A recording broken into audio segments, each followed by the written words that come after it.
Very nice to see a large turnout today. We had thought it's a very narrow topic and the interest would be lesser than our normal month, but very nice, pleasantly surprised to see a nice turnout. And so this is the research seminar series that we do, IIIT self-anchor on behalf of the ecosystem, jointly with HISIA. And then there's a small steering committee from ISB and others that are part of the steering group as well. So it's an ecosystem initiative. We're just helping anchor. We are the keepers of the process. Otherwise, an ecosystem initiative. Every month, it's hosted in a different organization.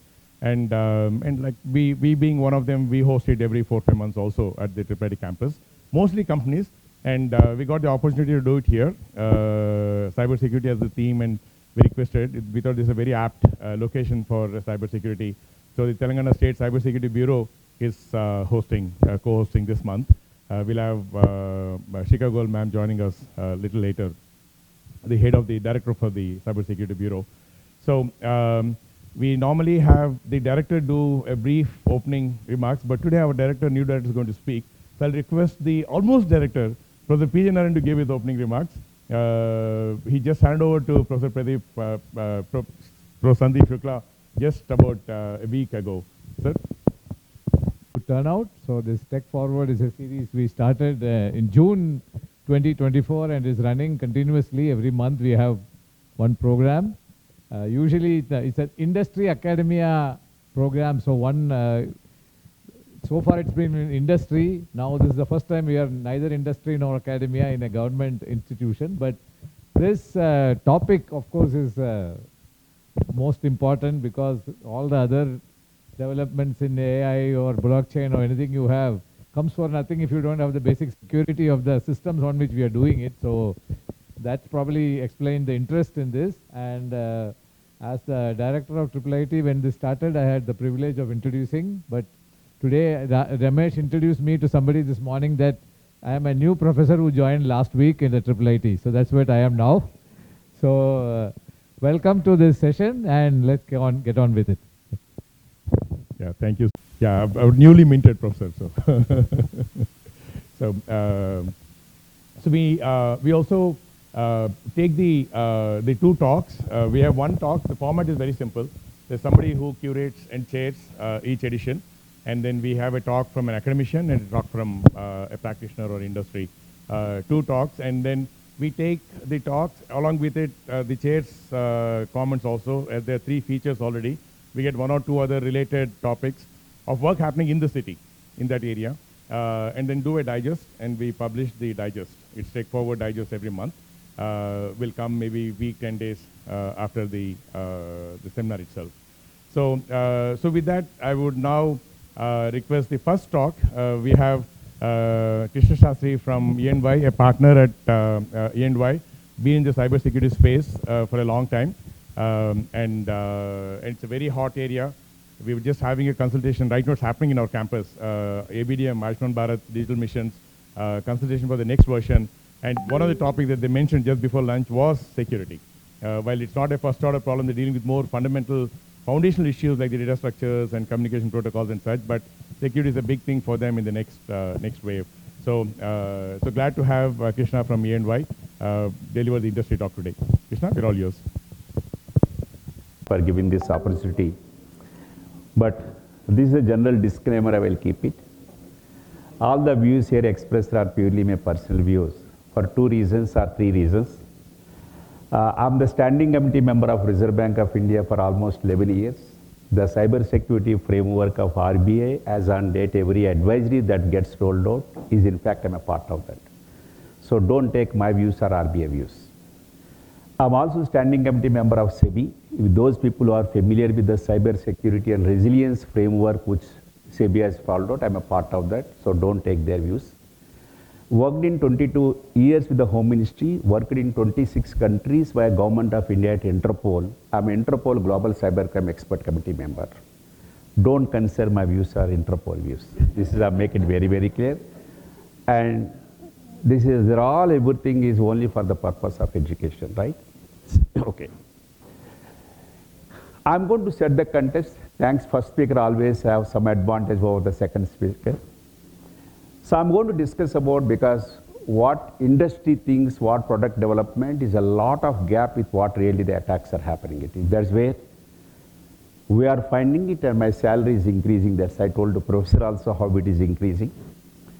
And lessons learned, what are the lessons we can learn? At the end, I'm more than happy to answer any of the queries. So for me, what is an organization? In 1990s, organization is nothing but a flat in an apartment. We know flat in an apartment will have only one entry point. If builder has not given very good door, we are going to keep an iron grill so that thief will not come inside. But in 2005, it has become an independent house where the thief can come from front door, back door, left door, right door.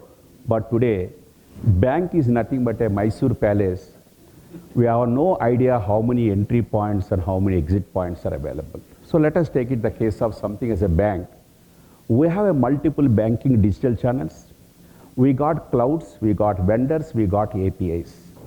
So how many ways we can enter into the bank is a big question mark. Today, that is where hackers are exploiting our network.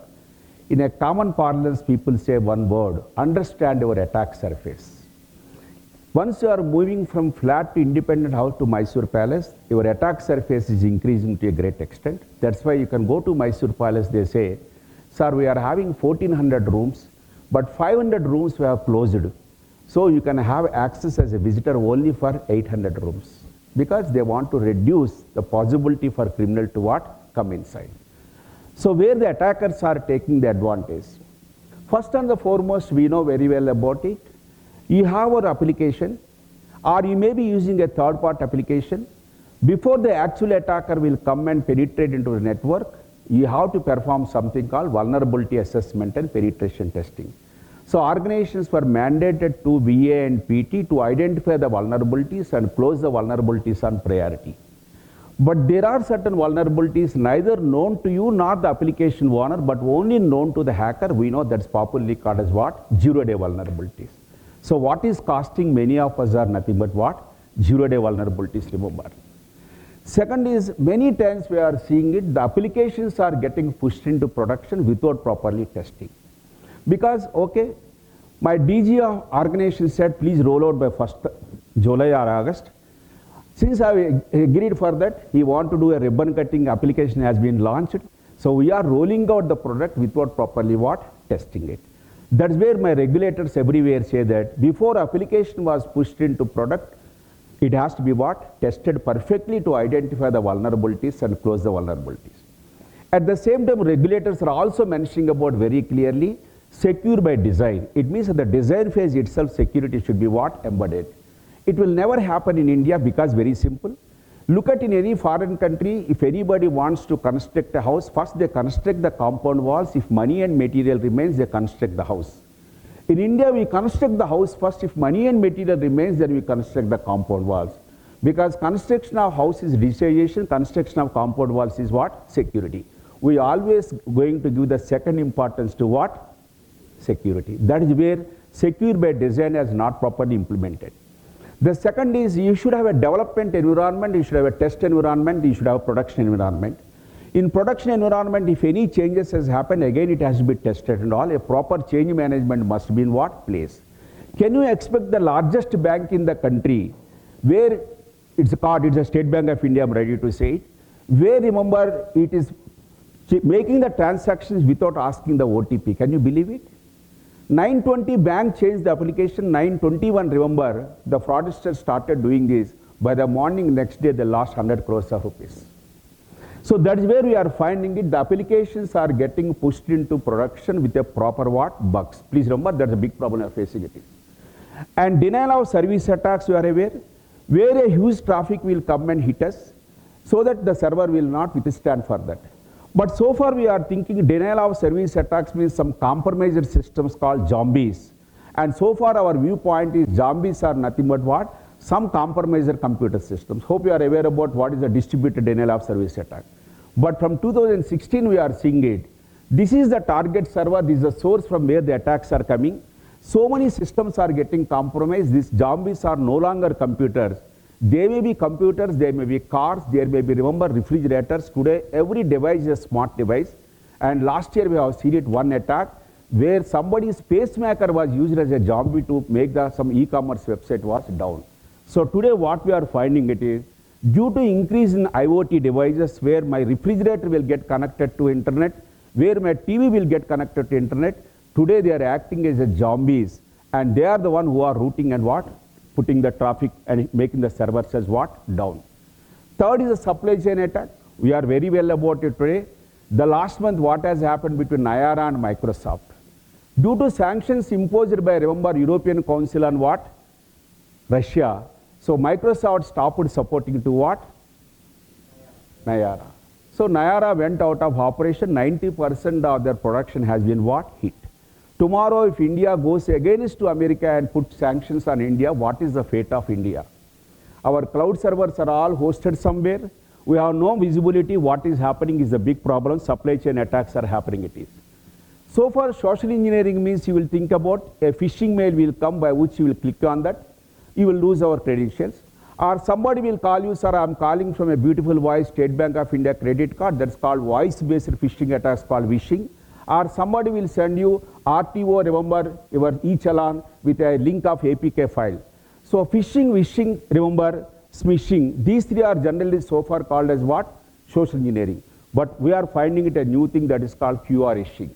Just by scanning the QR code, malware will enter into our mobile phone. So what is the one precaution? Never scan any QR codes you are receiving from unknown sources. I scanned recently the QR code. I got a message. Your existing QR code scanner is not going to work. Go to Google Play Store and download it. I downloaded, that's acting as a remote desk VR. Already my Jamtara people have developed this. I'm going to show that, remember, they got that QR code having an embedded malware, they already developed it. So never scan QR codes you are receiving from unknown sources. By scanning the QR code, if you are getting a message, go to Google Play Store and download something, never do it. Please remember this point. Third, if you look at this, I will show one more, but we don't have. So far, if you are talking about VA and PT, it says applications only, software. We don't have a capability to test our what? Hardware. Look at the last 6 months.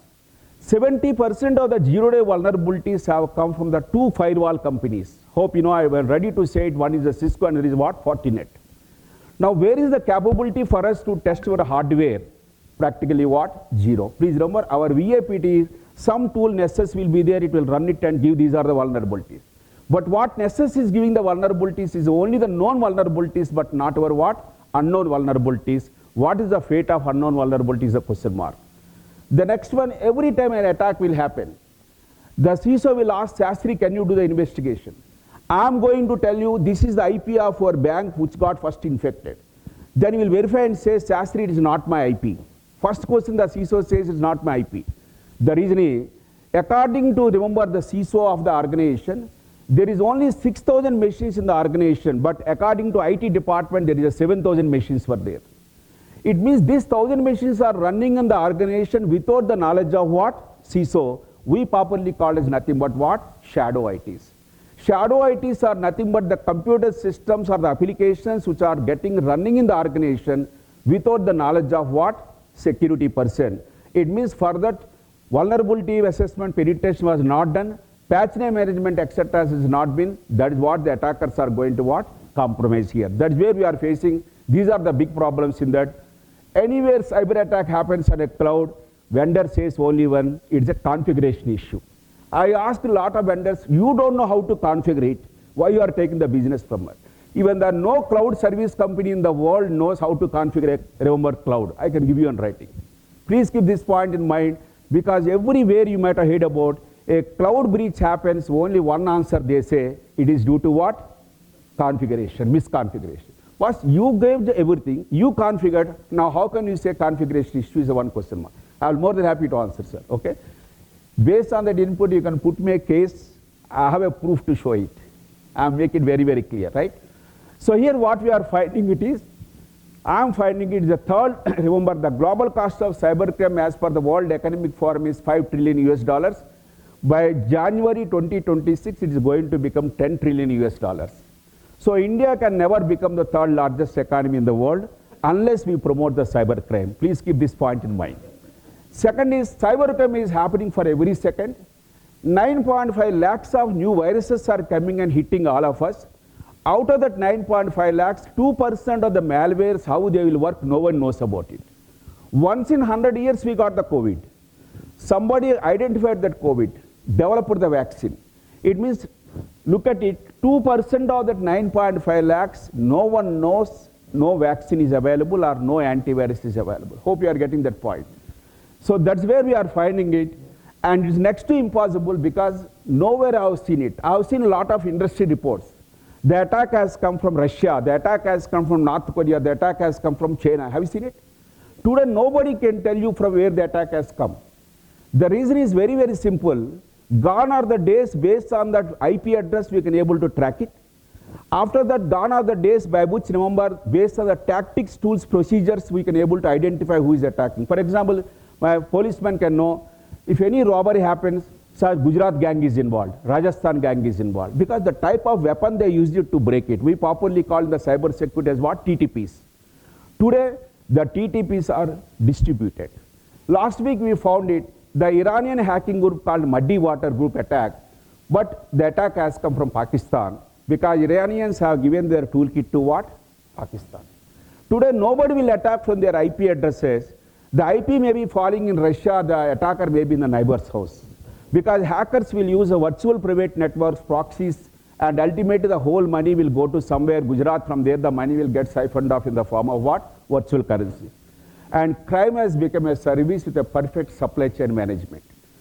Fortunate or unfortunate, the 14 major cyber attacks happened on the world Indian banking system and abroad called SWIFT attacks. Have you heard about it? Bangladesh attack and all I investigated.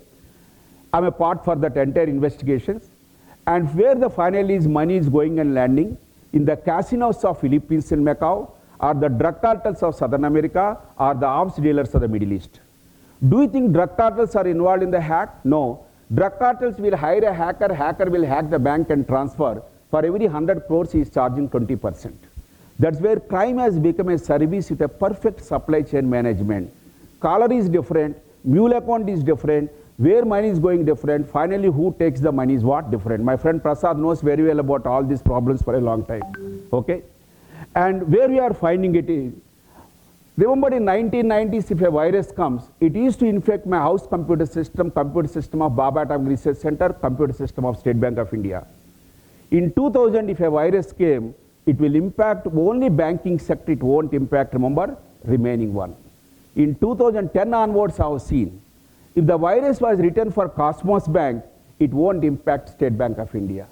It means in 2000 onwards, virus is specific to a sector. Banking sector virus is different from the pharma sector virus. In 2010 onwards, the malware that run at the ATM machine of the Cosmos Bank virus is different from that of our what? SBI.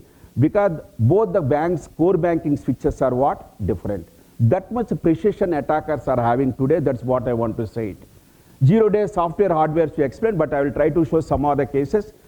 Right. And out of that, which is the biggest problem today are facing is what? Ransomware. So ransomware will come, encrypt our data and ask for what? Bitcoin.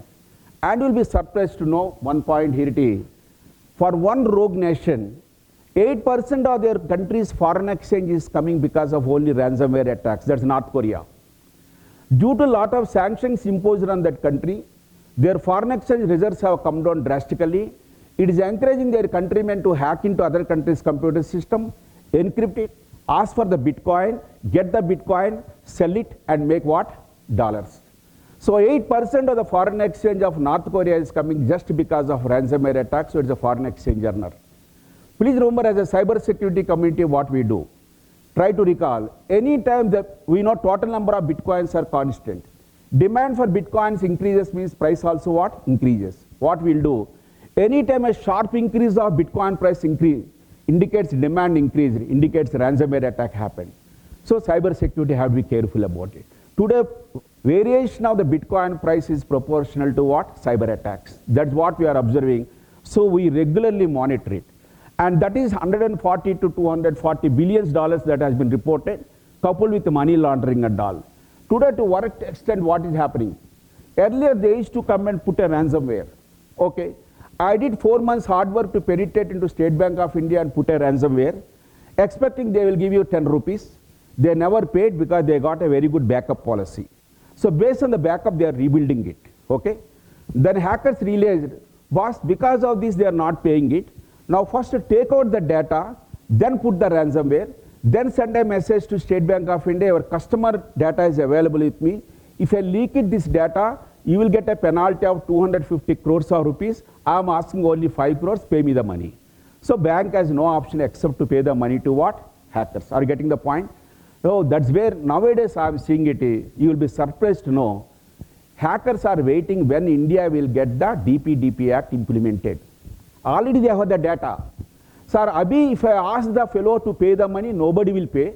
If DPDP Act comes, that being a 250 crores, if I ask 10 crores, he is going to pay. In fact, in hacking groups, they are discussing also, हम सब इकट्ठा करके एक पैसा बना के politicians को दे दो so that they will pass the bill faster. This is the current scenario today we are facing it is, remember, that is where we are finding it. Now the next thing what they are doing is more surprising. So I hacked into State Bank of India, took out the data, encrypted, I asked them to pay the money. Still they being a thick skin, they are not paid, let us assume. Then they analyzed the data, they found there is an agreement between SBA and TCS, SBA and PwC. So they informed to TCS and PwC, boss, we hacked SBI, your data is also with me. Now they will be forced to what? Pay the money. Are you getting? Then people are done, why should I pay it? Every headache we will transfer it to something called cyber insurance. Clear about the point? So let us assume X bank has taken a cyber insurance, hackers hacked, demanded 10 crores, by releasing the data outside, SBI has to pay 250 crores, assume. So now whether 10 crores or 250 crores, who will pay the money? Insurance company. Now the hackers realized, if any company went for cyber insurance, there is a guarantee of getting the money because insurance company is also a company who works for profit. Will they pay 10 crores or will they pay 250 crores?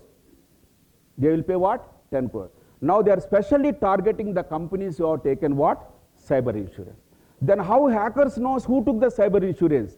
Go to the company website. They say following are the Indian banks who have taken cyber insurance of ICICI Lombard. So then target it. That's where we call it a vendor risk because vendor should not display our logo also. Please remember this point, very, very careful about. That's where today the ransomware attacks have increased to a great extent. Remember impact into what? Very point. Now the next point if you look at is, forget about left and right we are giving the data. Insurance companies are getting breached. You'll be surprised to know the last 6 months, almost every insurance company has been breached. 41 crores Indian citizens' medical records were stolen by the hackers. I went for a diagnostic laboratory, blood test has done it. Who bothers about our medical record? You'll be surprised to know our enemy nation has purchased that 41 crores Indian medical records.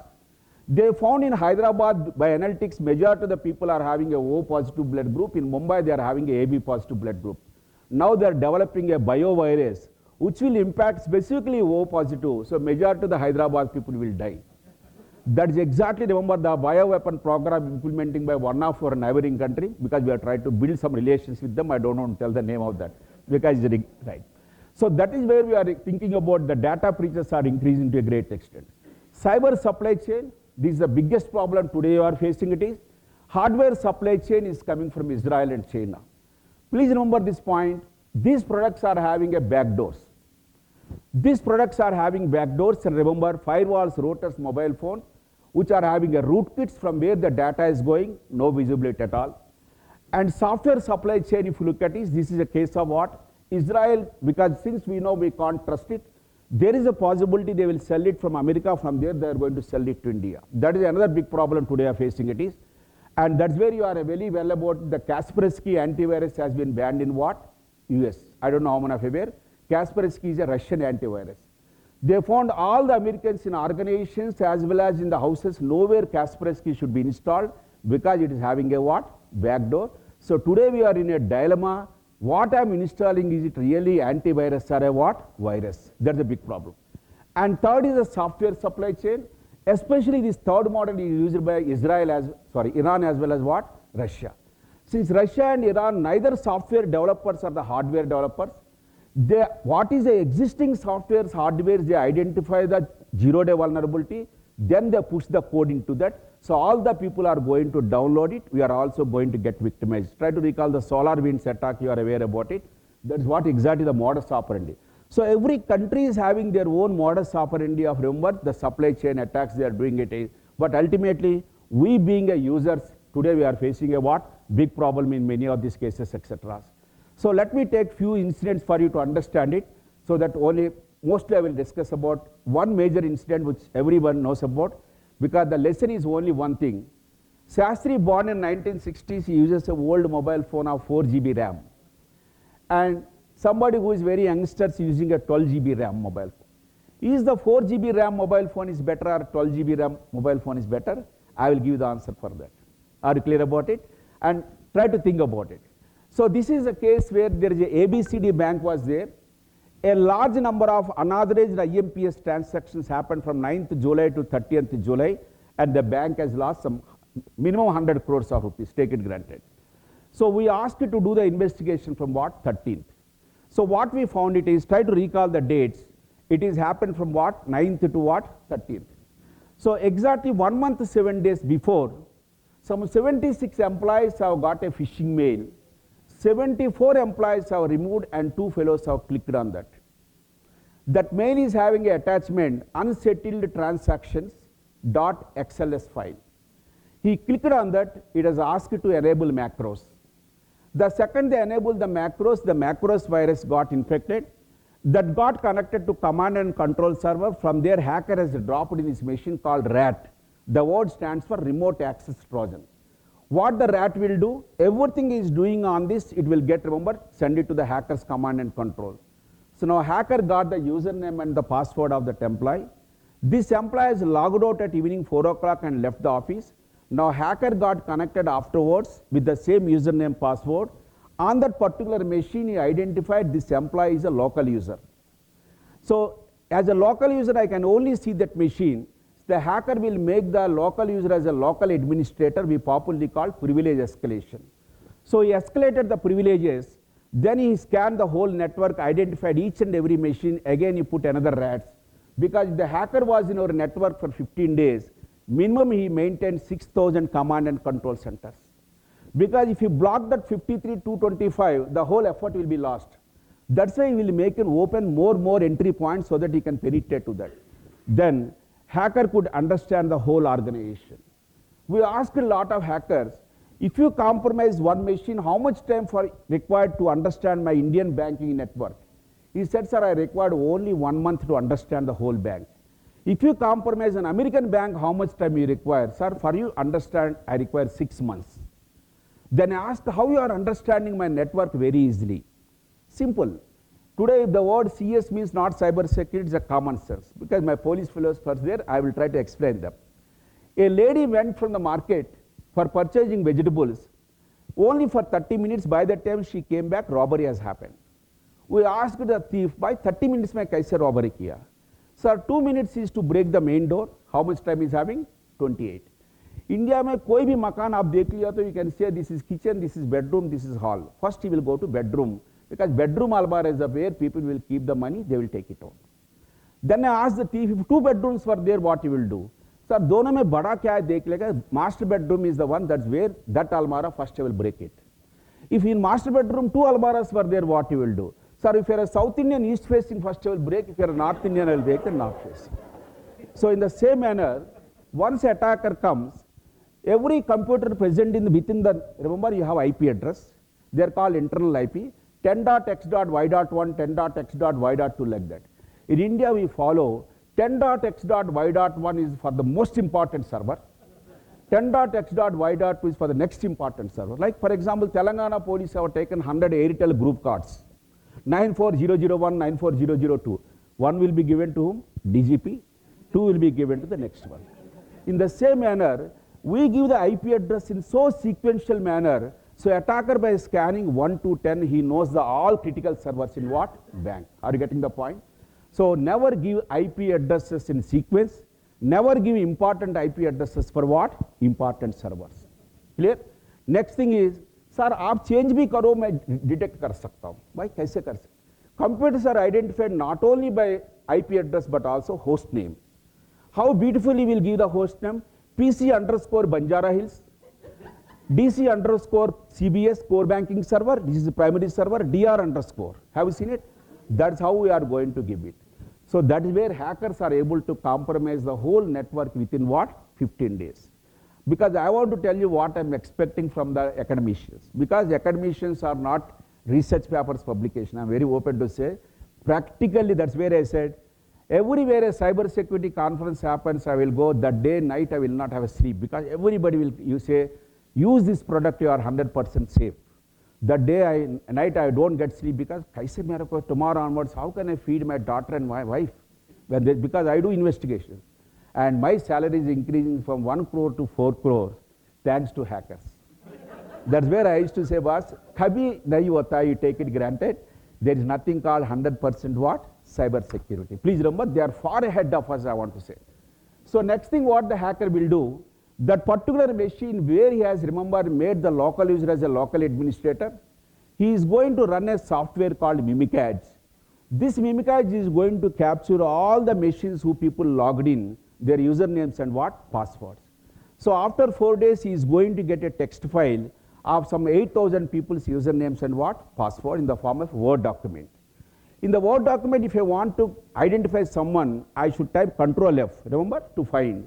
He typed the word ADMIN, 32nd page, he is going to get the name.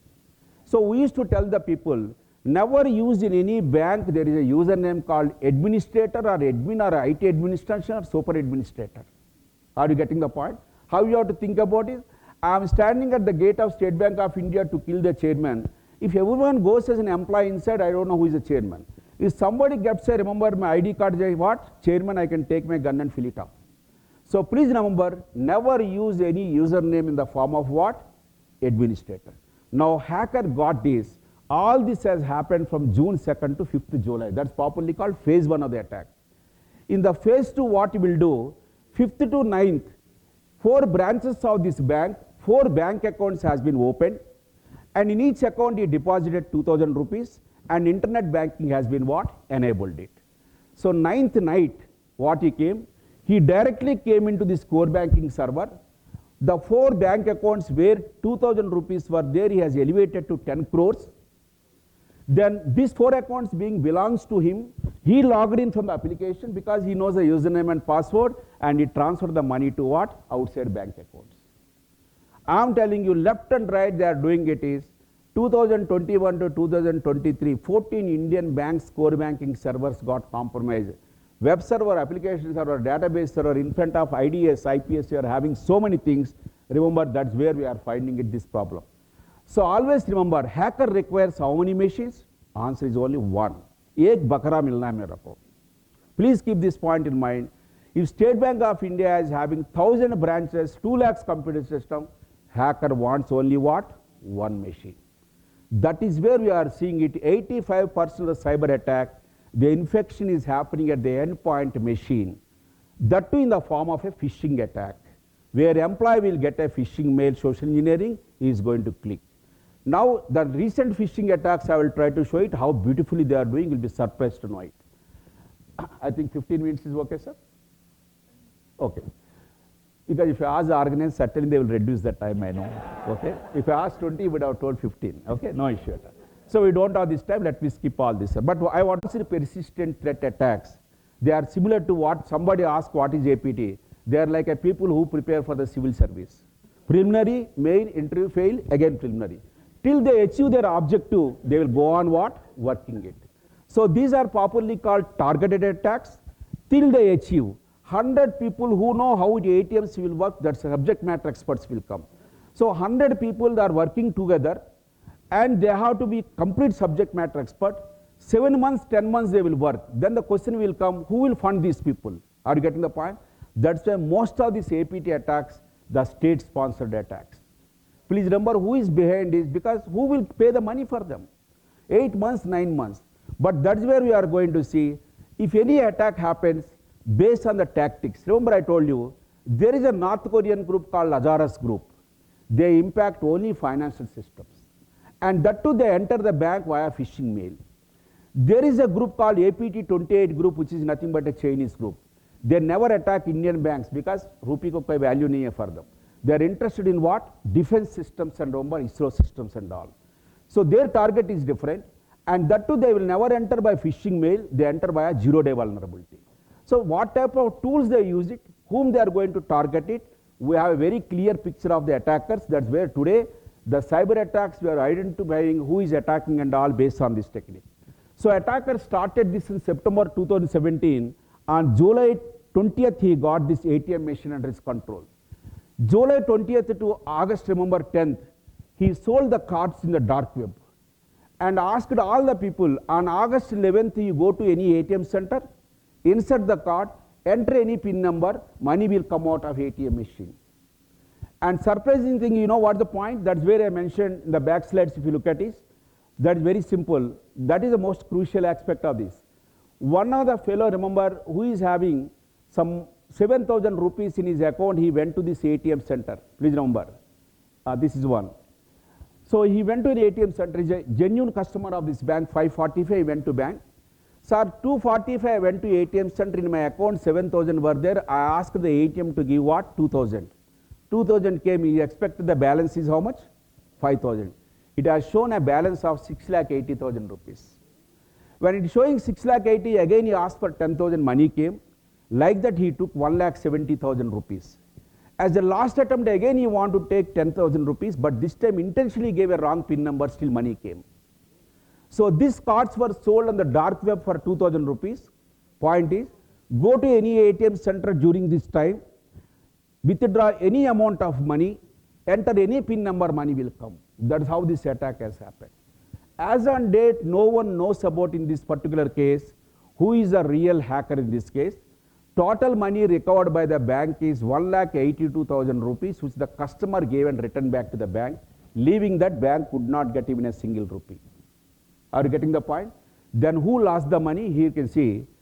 That is a lesson I want to say. When people went to ATM center and insert the card in what? ATM machine. From the ATM machine, message went into bank ATM switch. But switch is under whose control? Hacker. Hacker has approved that message at the memory itself. The message never went and hit the bank switch at all. So no need to verify what? PIN number. No need to verify in your bank account money was there. So how you can think of devotees praying the God, God is approving it. So night temple was closed. For how many people I gave the permission, God, he found it. He has given only for 10, but reconciliation statement is showing approval has happened for what? 100. So who approved 90? Between devotee and God, priest is standing, intercepting and approving it. Message never went and hit the God. That's why we popularly call this is called man in the middle attacks. Please remember this point. Now the point what I want to mention is all of you are getting a feeling.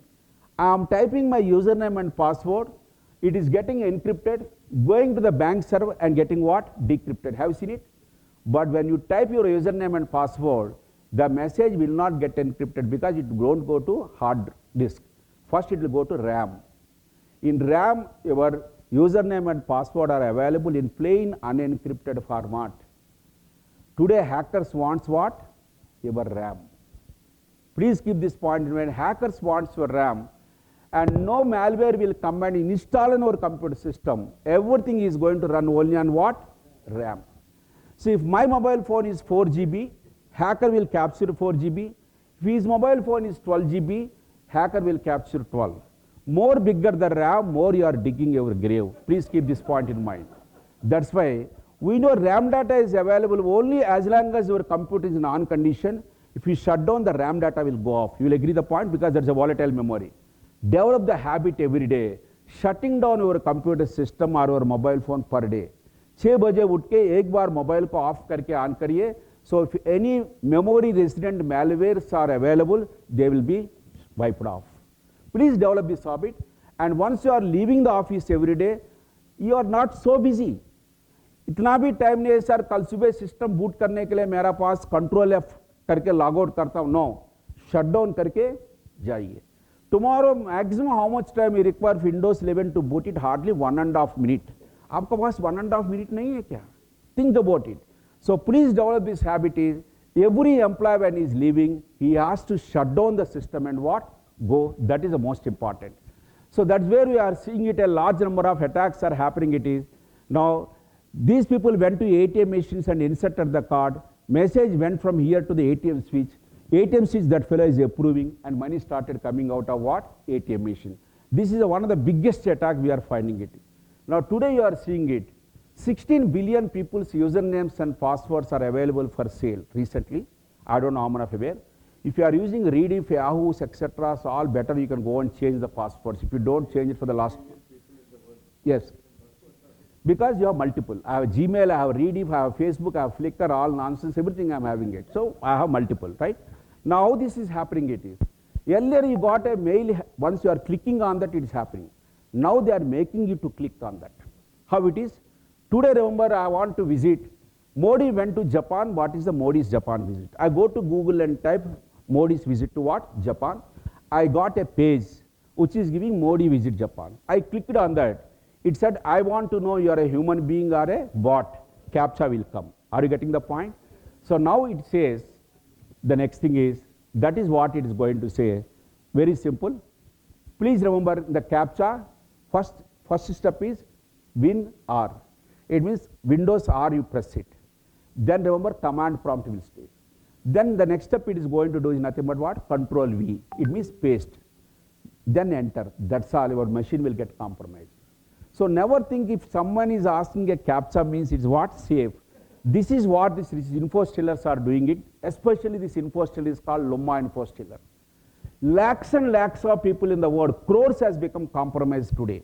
Last week one hacker gave 9 crore Indian bank customers, remember, usernames and password. I tested, the success rate is 70%. Please remember that is. So once you go there, it says that fake CAPTCHA will come. Press Windows button and R it says, you press it, automatically something will get pasted there. That in the form of MP3 or MP4. Then press Control, that's what? Nothing but, right, pasting. Then press Enter, that's all. This will get installed. So these fake CAPTCHAs have become so prominent. This Lumma info stealer, you go to Google, entire world has become a victim of this today. This is very, very dangerous way. We remember the info stealers are working and they are stealing our what? Credentials. What is the only way? Keep two-factor authentication system. So usernames and passwords are no longer any of use. Some OTP has to come to your what? Mobile phone. Please keep this point in mind. That is the point. This is exactly the infection chain of this is particularly what happening. Second, police are giving a very good security. If you are going for ICICI Bank, please be cautious. Look at www.ICICI or not. Be careful. Hacker will keep what? 2 eyes. Have you seen it? Look at www.apple.com, www.apple.com. Both are apples only. Yeah. Both are apple. The difference, if you look at it, no sir, font. One is, remember, Latin font, and another is Cyrillic font. Especially the two fonts which you can never differentiate is A letter and O letter. If any organization is having a letter and O letter in their name, hackers will create, and this is called homoglyphic attack. So you are advising the people, when you go for ICICI bank account, be careful and look at, is it ICICI or not? No extra C, no extra I. No boss, high. That is where this, remember, different fonts if you look at it, especially A and what? O. Nobody on earth can differentiate even if you are having mirror. Are you getting the point? That's where today we are facing it is, any website is having A and O, this problem is going to come, that is called homoglyphic attack. That's what we are finding it is. So what is the only precaution we used to say? Boss, don't copy that. You yourself will type www.apple.com. Are you getting the point? And somewhere if you copy and paste it, it won't work at all. So for you, you got the mail from the apple.com only. You assume it's the original Apple. Dear valuable customer of Apple, please click on that. So you are clicking on that and you are thinking you are going for original Apple. Or if you don't want to click, because I got cyber security training, Shastri fellow told not to click, let me copy and paste only, you are copying the paste. That's why please be cautious about it. Never type the URLs directly into your browser. Just make a hover over and cursor over the top of that. Then you know, is it really Apple or some fake. Are you getting the point? That is very, very, today the way they are compromising our networks is completely getting what? Changed. And these 0 days are eating all our brains. And that to 75% of the 0 day are only in Apple, Microsoft and Google. 75%, because every hacker wants to identify 0 day in these products, two reasons. One is the number of victims are large in number. Second is these fellows will pay a good amount of what? Money. Recently one indoor girl has identified a vulnerability in Google and Google paid 75 lakhs of rupees as bug bounty. Lot of people ask Google, why you are paying that much amount of bug bounty? Sir, if I don't pay that much, she will sell it in the dark web and make 10 crores. So it is better to pay good amount of what? Money. That is where today every hacker is trying to identify the vulnerability in the most popular operating system or the most popular what? Application. You encourage the people, a bug bounty is equal to 1 year salary or maybe 3 years salary depending upon that. That's where you have to be very, very careful. This is where I got this problem of what? Microsoft SharePoint. We know Microsoft SharePoint, July 19th, what has happened it. So this is having a vulnerability, that to rating of out of 10, how much it is? 9.8 vulnerability. And earlier, the fellow who has broken my main door is the same fellow who came and made the robbery. So end-to-end attack was done by same fellow. Today, somebody will break my main door. He will not do robbery. He will sell in the dark web. Apartment number 204 duplicate key is available for sale. Sandeep will come and take gold and professor will come and take silver because their objectives are what? Different. And we popularly called as something called initial access brokers called IABs. So these IABs are the one who will never do end-to-end attack. Initial access is provided by someone. India's premier bank vulnerability is available for sale. That's all he will do it. Everyone will purchase, he will come to steal the data, he will come inside to put ransomware, he will come to manipulate the switch, etc. Today, this is the big problem we are facing. It is IABs are creating the big problem. These initial access brokers are the ones which are really what? Creating it. Now in this case also, once Microsoft SharePoint vulnerability was found, they sold it to ransomware fellows. Because earlier ransomware is a service, now ransomware has become a partnership model. In dark web, we are having exchanges where all ransomware groups are available. Klopp, he is going to tell you, these are all my company's victims. He is going to give you Lockbit, these are all my victims. So based on the number of victims they are having it, the rating will be given, 5 stars, 4 stars, 3 star like that. So 5 star you invest the money, your money will become 3 times the next 10 days. This is where the dark web, remember, ransomware exchanges are getting run, similar to what our SEBIs, etc., but there is a regulator, but there is a non-regulator. Sir, I will stop at this stage because Ramesh is well built, he is very eagerly looking at me. I am a 60-year-old man, sir. These are all the problems we are facing it. And worst part is, India's government systems, we know, especially go to courts and all, they are all running on BOSS called Bharat Operating System Software, that to Linux based. After this, remember, the Operation Sindoor has happened. We found in the first few days of Operation Sindoor, I have a clear in the Times of India, I have written that article also. 19th, I think 22nd, where this Pahalgam has happened, 22nd to 24th, only Pakistani hackers, they targeted and did maximum what they did, web defacements and DDoS attacks they did. इससे ज़्यादा उसका capability नहीं है. Then there they got the support of Chinese hackers, Iranian hackers and Turkish hackers, etc. Then they impacted very specifically, you will be surprised to know, especially the next month, the 8th, 9th, 10th, etc. We found it a large number of Indian energy sectors were get compromised. I don't want to tell the name of the oil industries, etc., but they got impacted. That is where a very good cooperation is happening between the countries. They are coming forward and doing this attack. Now we found it, this Bharat Linux operating system currently we are getting, through spear phishing attacks, they are compromising. This APT36 is nothing but a Pakistani hacking group. I know their capabilities are not really to penetrate into that, but that fellows are getting a very good support from some country who are masters in what? 0 day. That is where we are finding it, that much cooperation is coming. That's where we are really what? Big problem. And worst part, they realize by 100 crore, 200 crores क्या करना? एक ही बार वजीरक्स को hack करो, bitcoins transfer करो, 1850 crores has been what? Transfer. So this is where we are finding it a new type of what? Attacks. And AA build ransomwares are coming.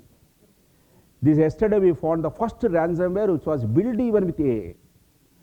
Earlier is different, remember, malware there, but ransomware specifically built with this. This is what we found day before yesterday. That's where we are finding it is. So I found 4 ways in which the attackers are coming into network. Only 4 ways.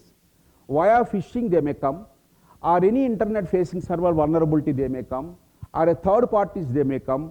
4th is on the basis of what? Supply chain. Supply chain is not in your hand or my hand, because we are all only what? Users. What is in your hand is the first 3.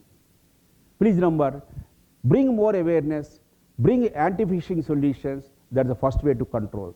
Regularly conduct VA and PT so that attackers will not come inside. So that is what the second way.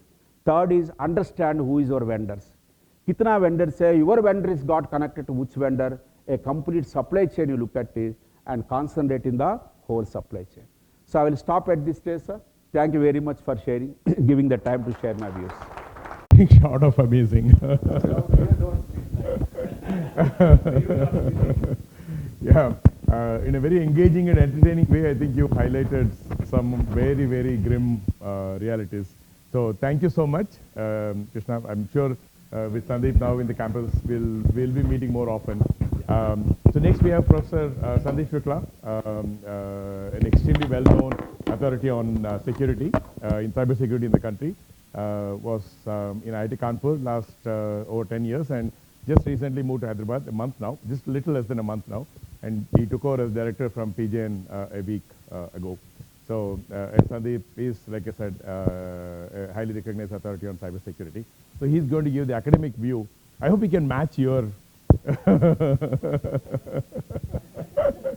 So Sandeep will probably just come from the sheer power of the intellect. Let's see if in whatever way Sandeep can match Krishna.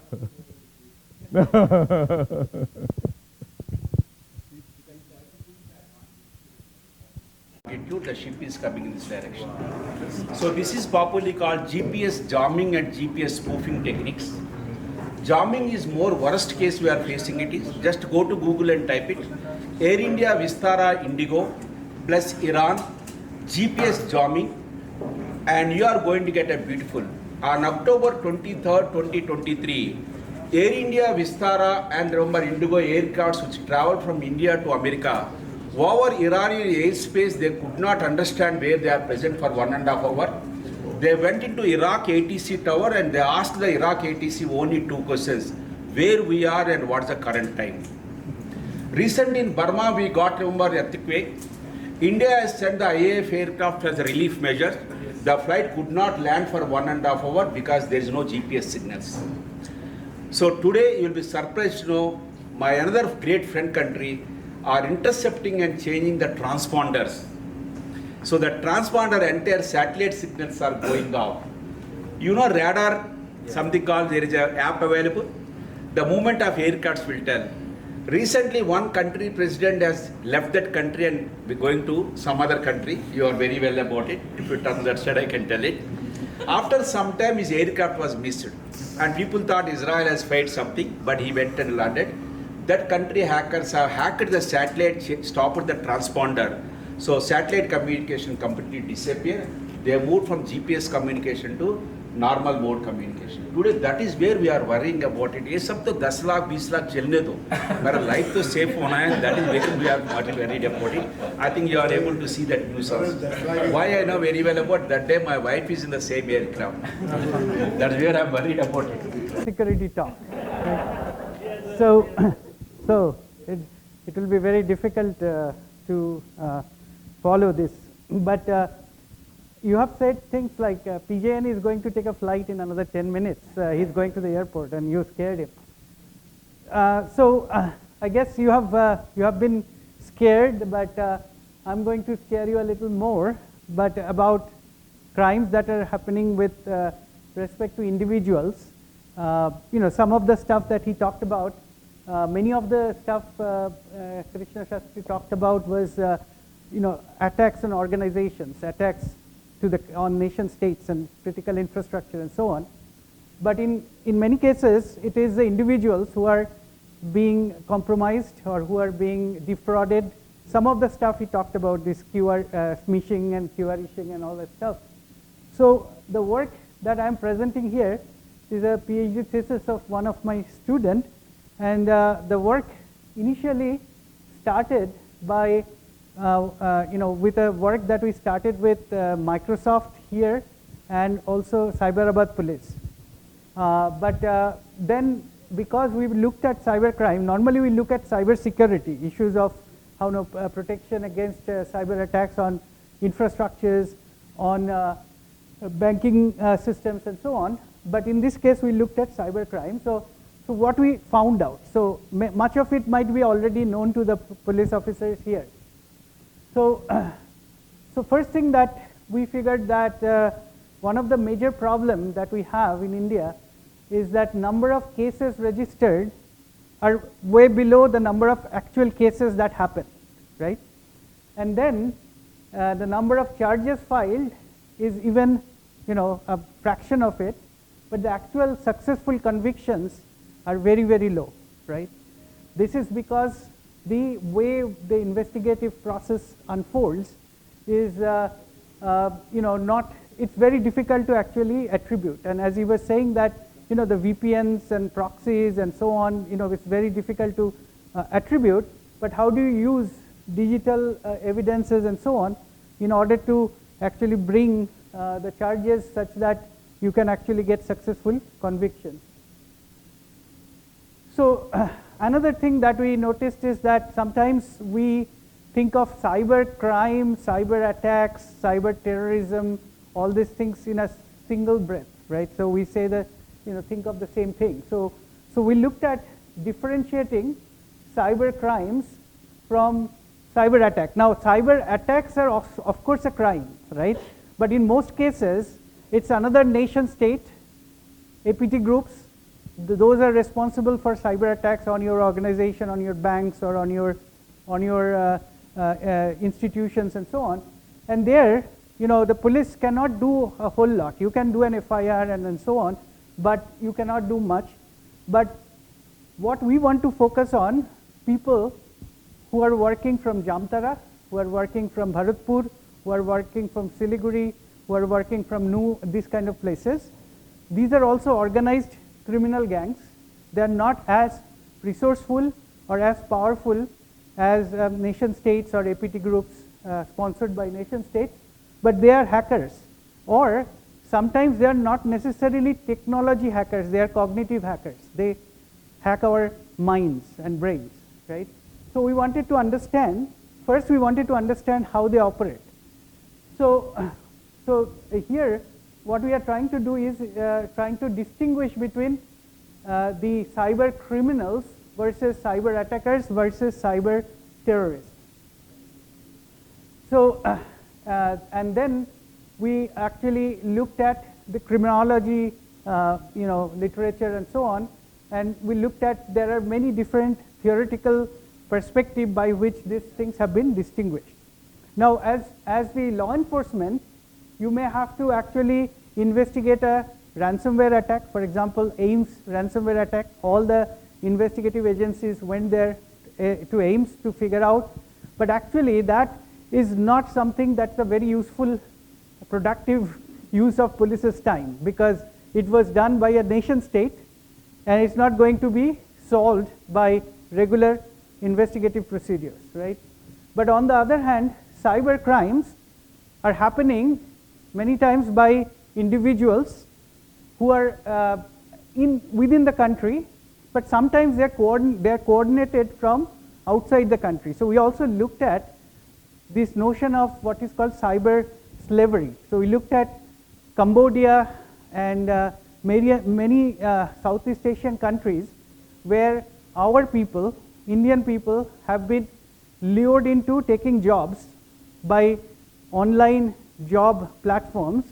Once they entered there, their passports and stuff are taken and they are put to use to do cyber crimes. For example, if you want to do a digital arrest and you want to demonstrate on video that you are in a police station, you are a police officer from India, you cannot have a Cambodian person impersonating an Indian police officer. So what you have to do, you have to get Indian people. So we found that human trafficking and cyber slavery are now have become very intricately related. So I will come to that. So in terms of defining cybercrime, we looked at this model called target intent model. So when I will say something is a cyber attack, when I will call something as a cyber crime in the sense that I am interested in, and when I will say something is a cyber terrorism or cyber warfare, depends on what is the motive of that crime and what is the target, who is the target of the crime. If the target is individuals and I am trying to get their money, or I am trying to do sextortion, or I am trying to do cyber bullying, or I am trying to psychologically affect them, or I want to monetarily affect them, but as individuals, not like trying to get ransom from an organization in crores and stuff, but I want to defraud them by making them do wrong steps. That's when cyber crimes happen, and that's where the police investigative processes are most successful. Because in case of nation-state crimes and cyber terrorism and so on, it's usually originating from outside, and you are not going to be able to be very successful. So now, to understand how the cyber investigation, cybercrime investigation happens. Now, what we understood by talking to people in the police and other places, that these, like for example, in UP, where I was until last month, there is cyber crime cell in every district.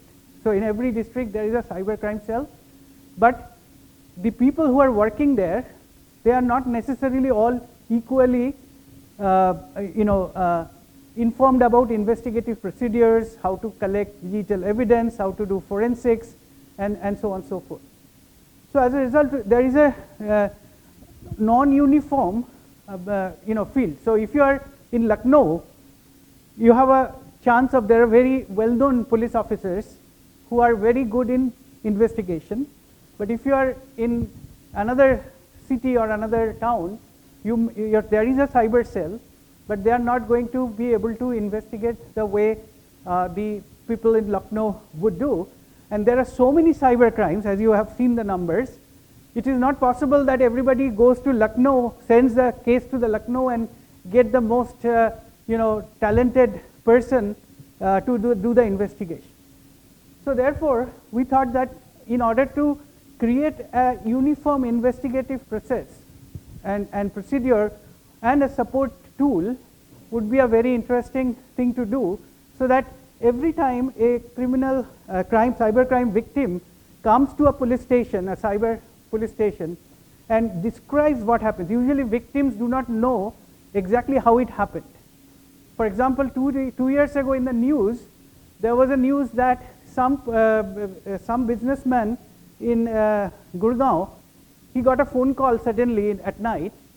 He responded to the phone call, nobody spoke, and then he got messages. He lost 53 lakhs from his bank account. And this was in the news everywhere, right? So that's how he described it to the police. So first, when I looked at this, I said, okay, so there was no OTP, there is nothing. How did a phone call, a mere phone call, make him lose the money? After some investigation, the news came that actually that phone call was coincidental. It has nothing to do with the crime. He actually installed from Google Play some game few days ago, and that was how he was compromised, and that is how his OTP was getting sent to the attackers, right? So victim sometimes doesn't know what exactly happened, what was the modus operandi that was used, how he was compromised. He just sees the effect, that he is losing money, or he is losing something, or his picture is morphed and being displayed in some porn site and things like that. So therefore, we need to understand, when a victim comes, we need to understand this 5W1H thing, that who commits the crime, what is the intent, through what means they have done it, who was the target, what impact it had, and this jurisdiction, under what jurisdiction. Not everything is a crime in every jurisdiction, right? So we have to understand those things. So in order to understand the cybercrime, what we did is that we actually started looking at these cybercrime groups that are active in India. There are, these are some of the, this is not an exhaustive list, but it all started in Jamtara. So many of you might have seen the series Jamtara. And if you see the series, and our studies show that that was a very, very realistic situation, right? So this is what we have found.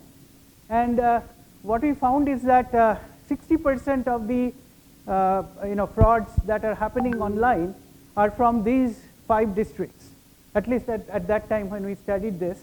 And initially it was all Jamtara. So now you see that the Jamtara is now fallen behind the new Jamtara places. And these are some of the top districts from which the cyber crimes are originating. Now, in this, you will see that there are multiple different steps that they do, and as Krishna was saying that nowadays there is a demarcation of responsibilities. So somebody opens the door and sells the door, the key to the door, and somebody else actually enters and does something and so on.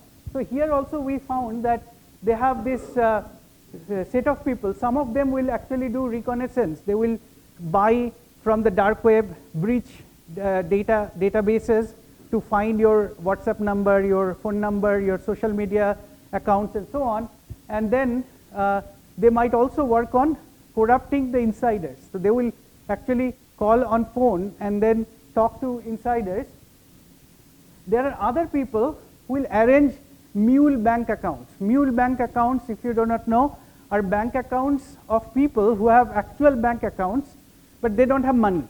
So somebody will tell them that if you allow me to use your bank account for my purpose, my business, I will give you a percentage. Now if I have no money, but I have a bank account, I have Jan Dhan Yojana account or some other account, I have done KYC, etc., then I will actually allow you to use my bank account. I'll give you the permission to use my credentials to get into my bank account, UPI, whatever. And then these are called mule bank accounts, and there are crores of these mule bank accounts. This is one of the biggest problems that are, this biggest problem that RBI is trying to solve, NPCI is trying to solve, and other banks are trying to solve. Sometimes you also get fake SIM cards. So these kind of arrangements are another responsibility because these SIM cards that they use, they will break and throw away so that they cannot be traced back, right? And then at the end, after having done the activity, they have to destroy the mobile devices, SIM cards.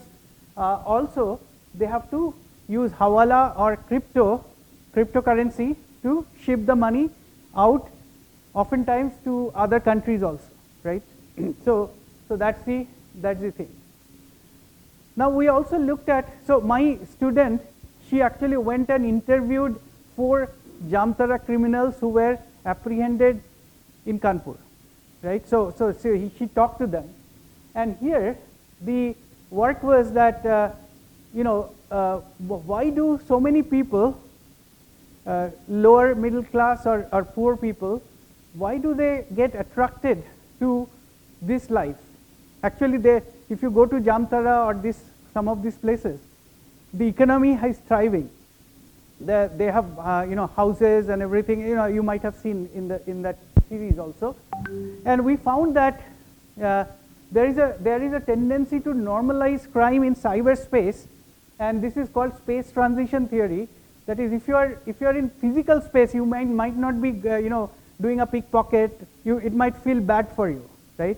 But when you are in the cyberspace, there is a sense of anonymity, sense of separation that gives you the permission to actually do this kind of stuff, right? So there is also something, another theory called a theory of technique of neutralization, that basically you say that the victim had it coming. He had his, OTP. See, main thing they use is greed and fear. right? So either you actually say that you will gain something instantly, and that's how they actually hook the victim, or they make them afraid of something because of which they this thing. So they think of this kind of thing. Another thing that we found is, and this is all actually well known, is that these places that we found to be Jamtara or New Jamtara are actually in favorable geographical location. They are usually at the intersection of multiple state borders. So there is a jurisdictional confusion. Also, it enables them quick escape, right? So, and the legal consequences. So there is a low fear of legal consequences because of that first slide I showed you. The number of convictions are very small. And the third thing is that the cost benefit analysis, actually the people we interviewed said that 3 years prison plus about 1200 fine, that is IT Act section 66 gives you for if you eventually get convicted. That's too small. And sometimes actually we also heard, this is not in the slide, that the water and supply and everything is so bad in where they are from, jail is preferable, right? So this is something also we found. So having studied some of this cyber criminal and why they become criminal, socioeconomic backgrounds and so on, and what are their educational qualifications. Most of them are rather, school level, maximum school level education. But they also have, like we have, online courses. Jamtara people also run online courses. You will be surprised, right? Actually, I do not have the slides. We actually looked at the prices of those courses, right? They're rather, low in terms of you can learn how to do social engineering, how to convince people, how to, use where to get the info stealers and all that stuff.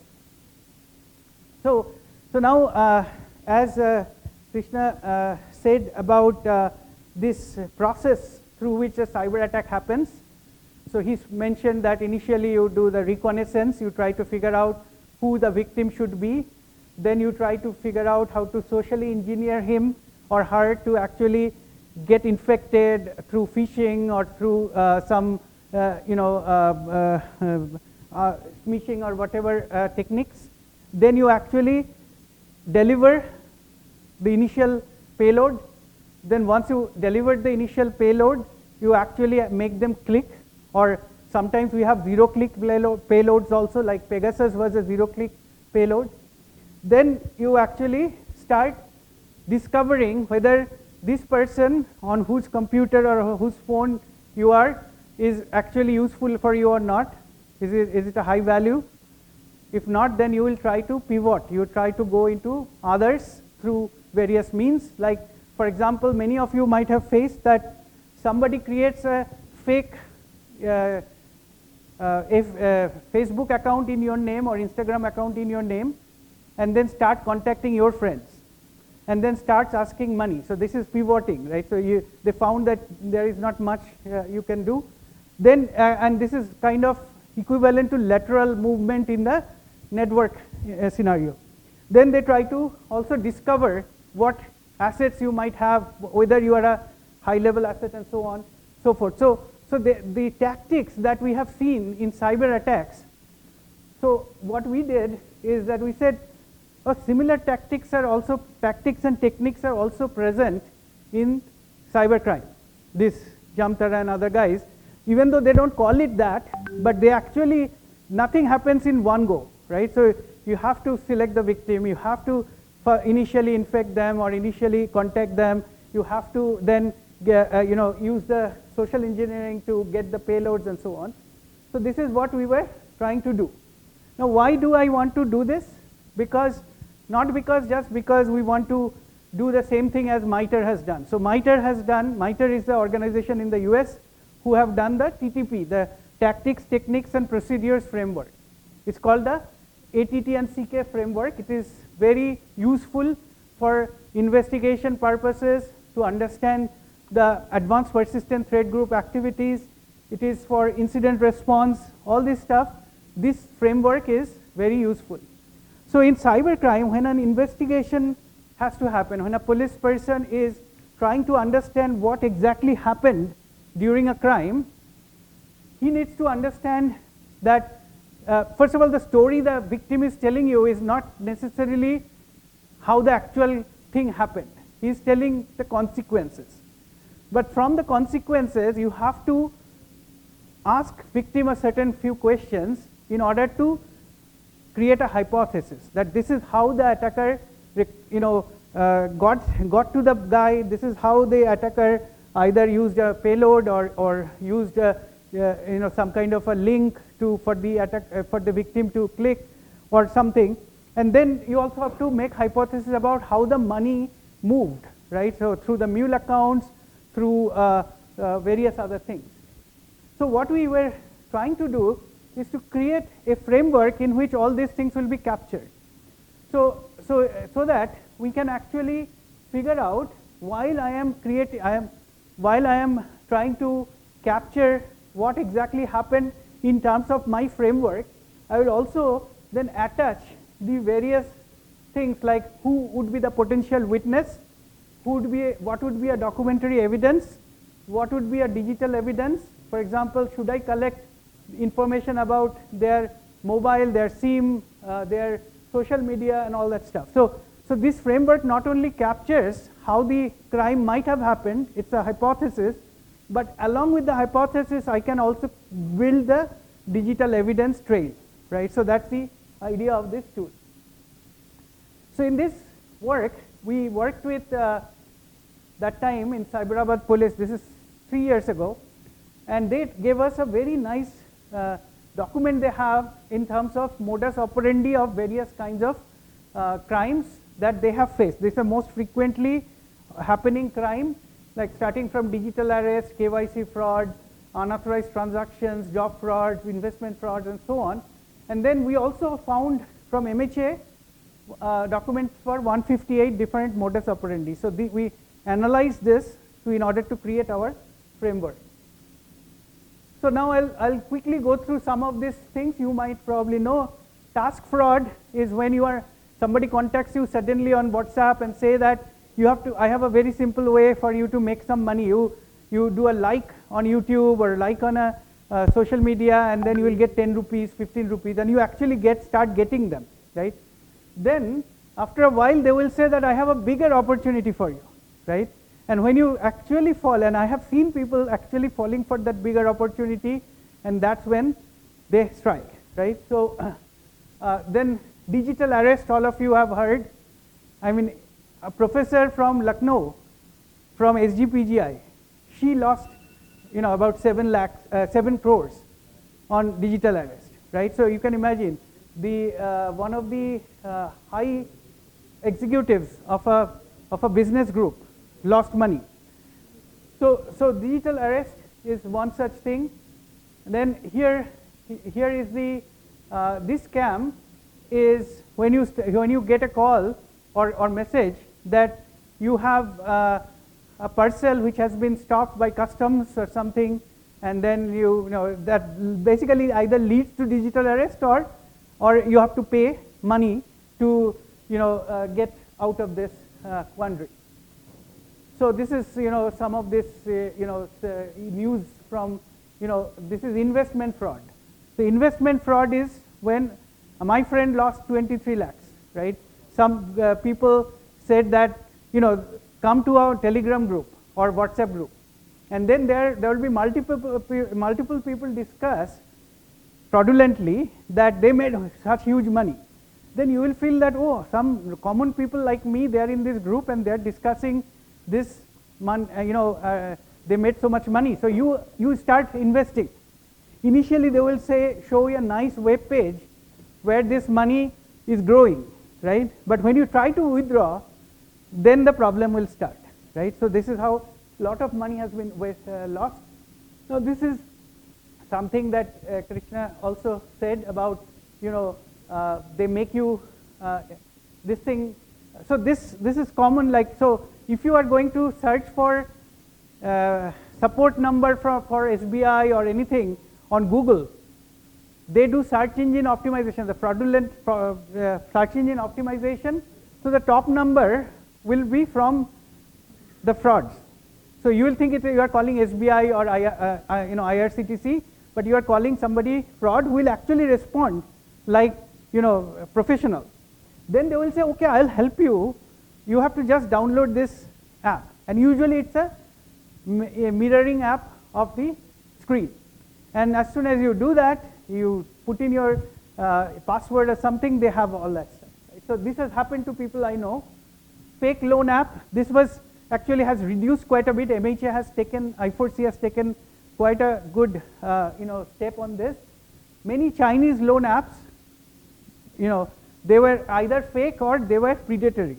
And they were not registered with RBI or anything. They were giving loans, and then they were basically, poor people, they don't understand. It was 600%, interest rate and so on.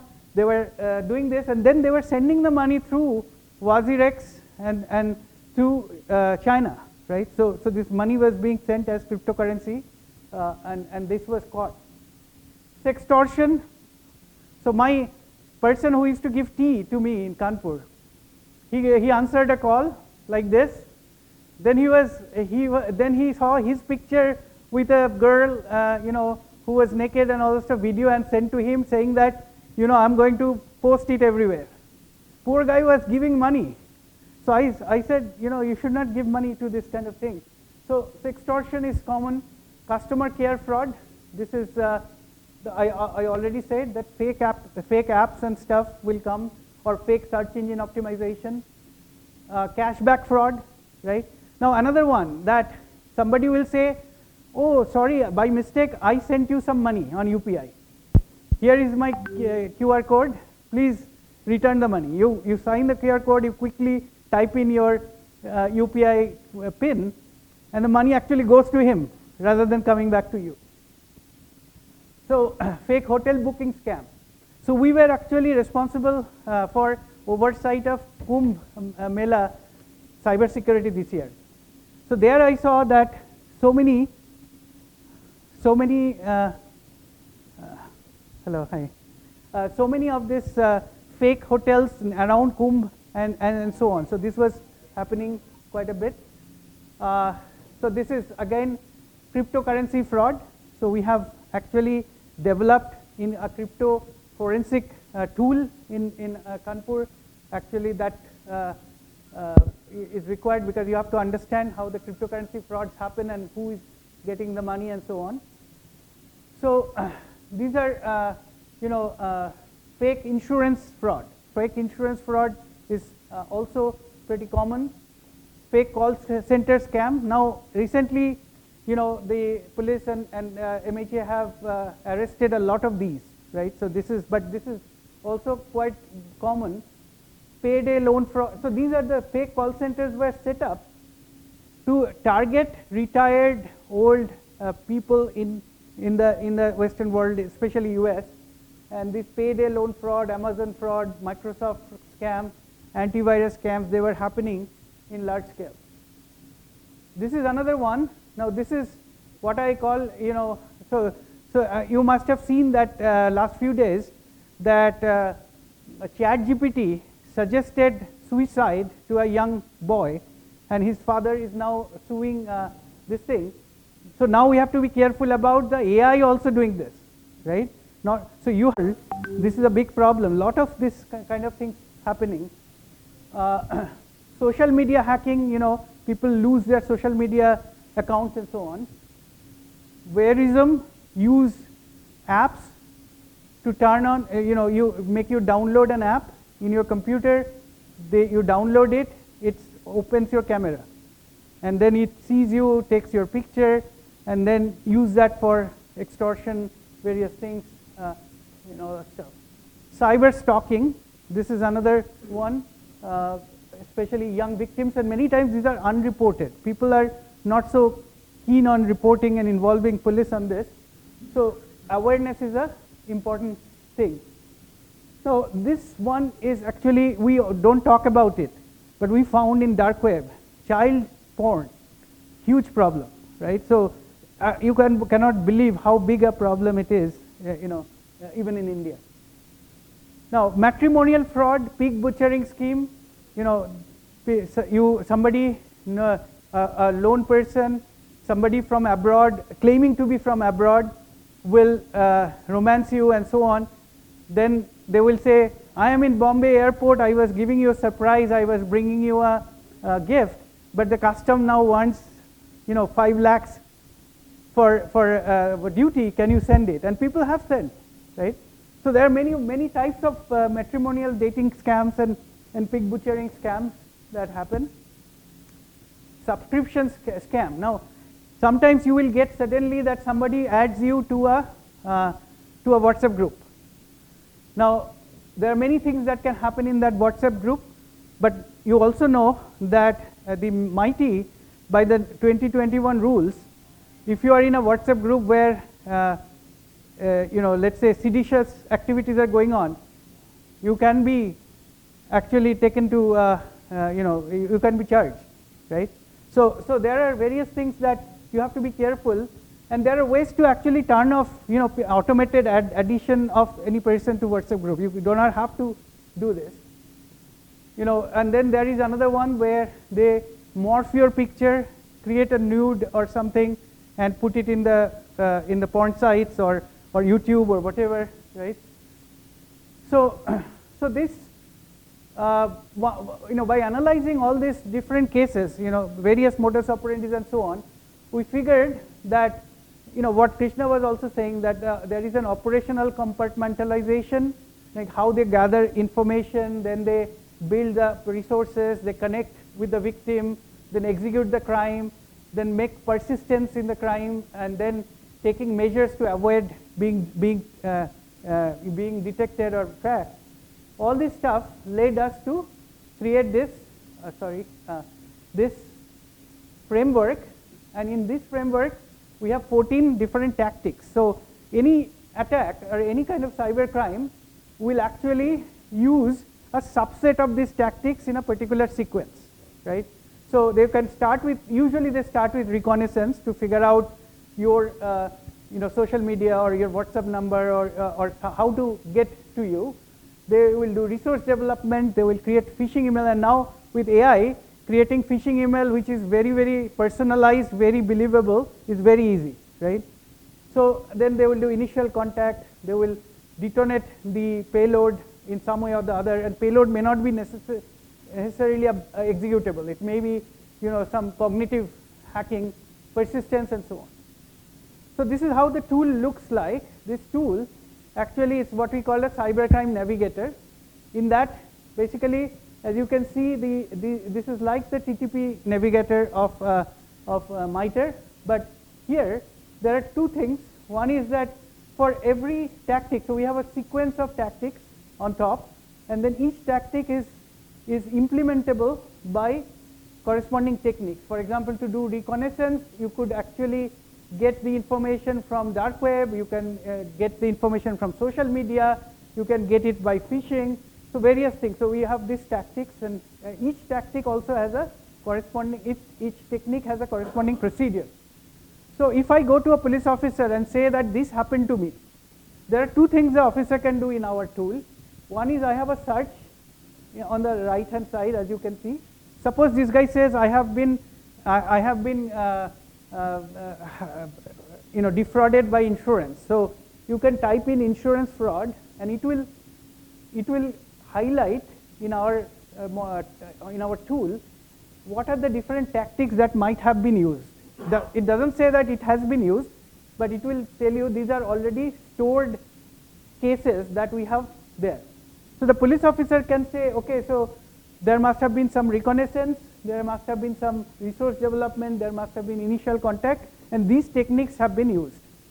Now, this is a hypothesis, this is not a proven thing, so you have to now start investigating. So you have to, so this is the highlight of a particular case. So we call it layer. So a layer has been generated, and as you can see that we have highlighted arranging mules and then gathering resources within the resource development. Now within that, if you click on that thing, you will see more choices. So you can make these choices as your hypothesis. So this way you can create a hypothesis and start investigating, and we have a very elaborate documentation which will tell you that under that particular technique, what are the possible sub-techniques, procedures, and what are the different digital evidences that might be there, right? So using this, you can also give the user mitigation advices on this. So this is an example of insurance fraud using vishing. So if you type in insurance fraud using vishing, you will automatically get this possible hypothesis highlighted. Now we have more things to do. For example, automate some of the evidence collection process, some of the recording some of the forensics, so that we can actually create an entire digital evidence chain such that it can be used for in the court, right? That is yet to be done. So that is about this tool. Now I want to finish quickly. So Shikaji is here. So I want to say two more things that we studied. One, I said that cyber slavery, right? So people during COVID time, the human trafficking was difficult. So they started trafficking digitally, right? So they were actually luring people into jobs, but those jobs were actually doing cyber crime on other victims, right? And eventually they became more bold, and they actually started taking these people to Cambodia and Southeast Asian countries, and then captivate them, and then they will make them do various kinds of things. So there are Telegram marketplace like White Shark, where you can actually buy people, right? So like Krishna was talking about, buying access. Here you can buy people who have been trafficked, and then they are ready to do cyber slavery, right? Either by force, or some of them actually, we actually studied this very, this very intently, and we found that some of them actually become experts. It's kind of like a, they become part of the gang or part of the program. So there are 29,466 Indian nationals, this is 24 data from I4C, who are missing after traveling to these countries, Southeast Asian countries. And when you include Malaysia, the number is even larger. Where are they going, right? Many of them are doing cyber slavery.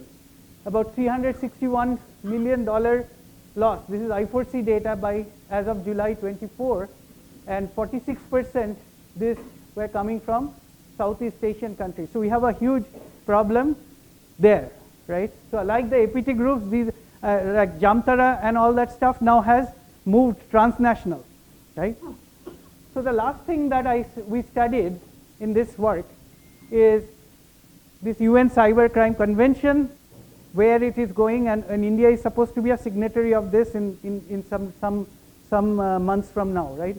And India has taken very active interest in this, but there are certain things that we have found that are weak in this, but probably for cyber diplomacy, this is the best we can do, because we cannot have everything. But this will help us to extend our investigative processes across other countries, like not necessarily just, because many of the attacks are now happening from other countries. Money is moving to other countries after cybercrime, and therefore we need to have transnational activities, even though there are MLAT processes and all that stuff for other countries, but they're very slow, fragmented, bilateral. So this will give us a multilateral ability to do this investigation. So with that, I have no more slides here. I just want to say that we are building a cybersecurity center at IIIT, and in that one vertical is with Telangana Police. DGP ma'am is very involved, and in that we are going to build cybercrime investigative processes, understanding cyber criminals, the legal and other angles and social angles of cybercrime, motivations, and understanding all these activities in that lab. hopefully it will be the lab in India where people will come for insights, hopefully. Right? So that's the plan. The bureau host this edition of the seminar, and also for agreeing to deliver your address. So we have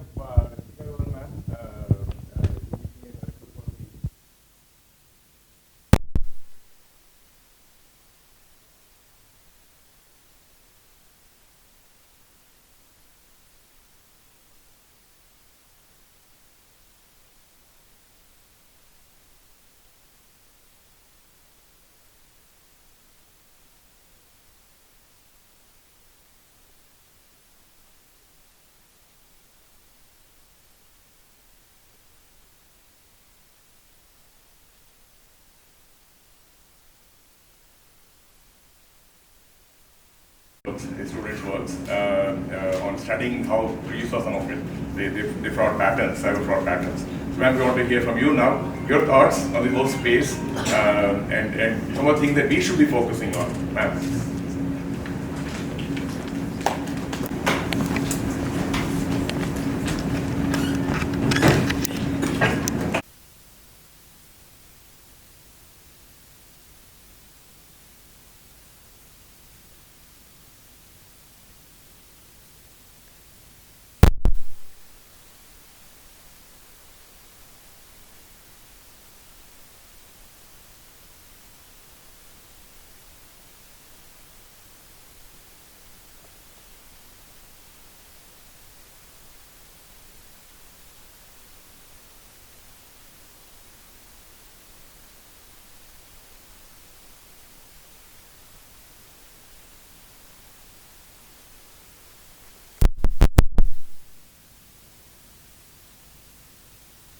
Of crime, which as a police officer, I don't think there will be any need to add anything to the crime part. So, because I haven't heard the cyber security, I don't know whether all this was covered or not by the Shastri Saab. Okay. Yeah. So, I think all of us remember this infamous screen which became an outage in 2024, which is probably a one update by a single service provider, and which brought down the software behemoth of this country, of this world. Sectors, across sectors, whether it was airlines, whether it was law enforcement, whether it was banking, as you are all aware, all of them were severely affected by this event. And about 8.5 million users were actually looking and staring at this famous blue screen which was there. And the total loss is expected to be some billions of dollars in this single event. Now, out of the 8+ billion population of the world, almost 5.56, or that is 68% of the people have an access to the internet.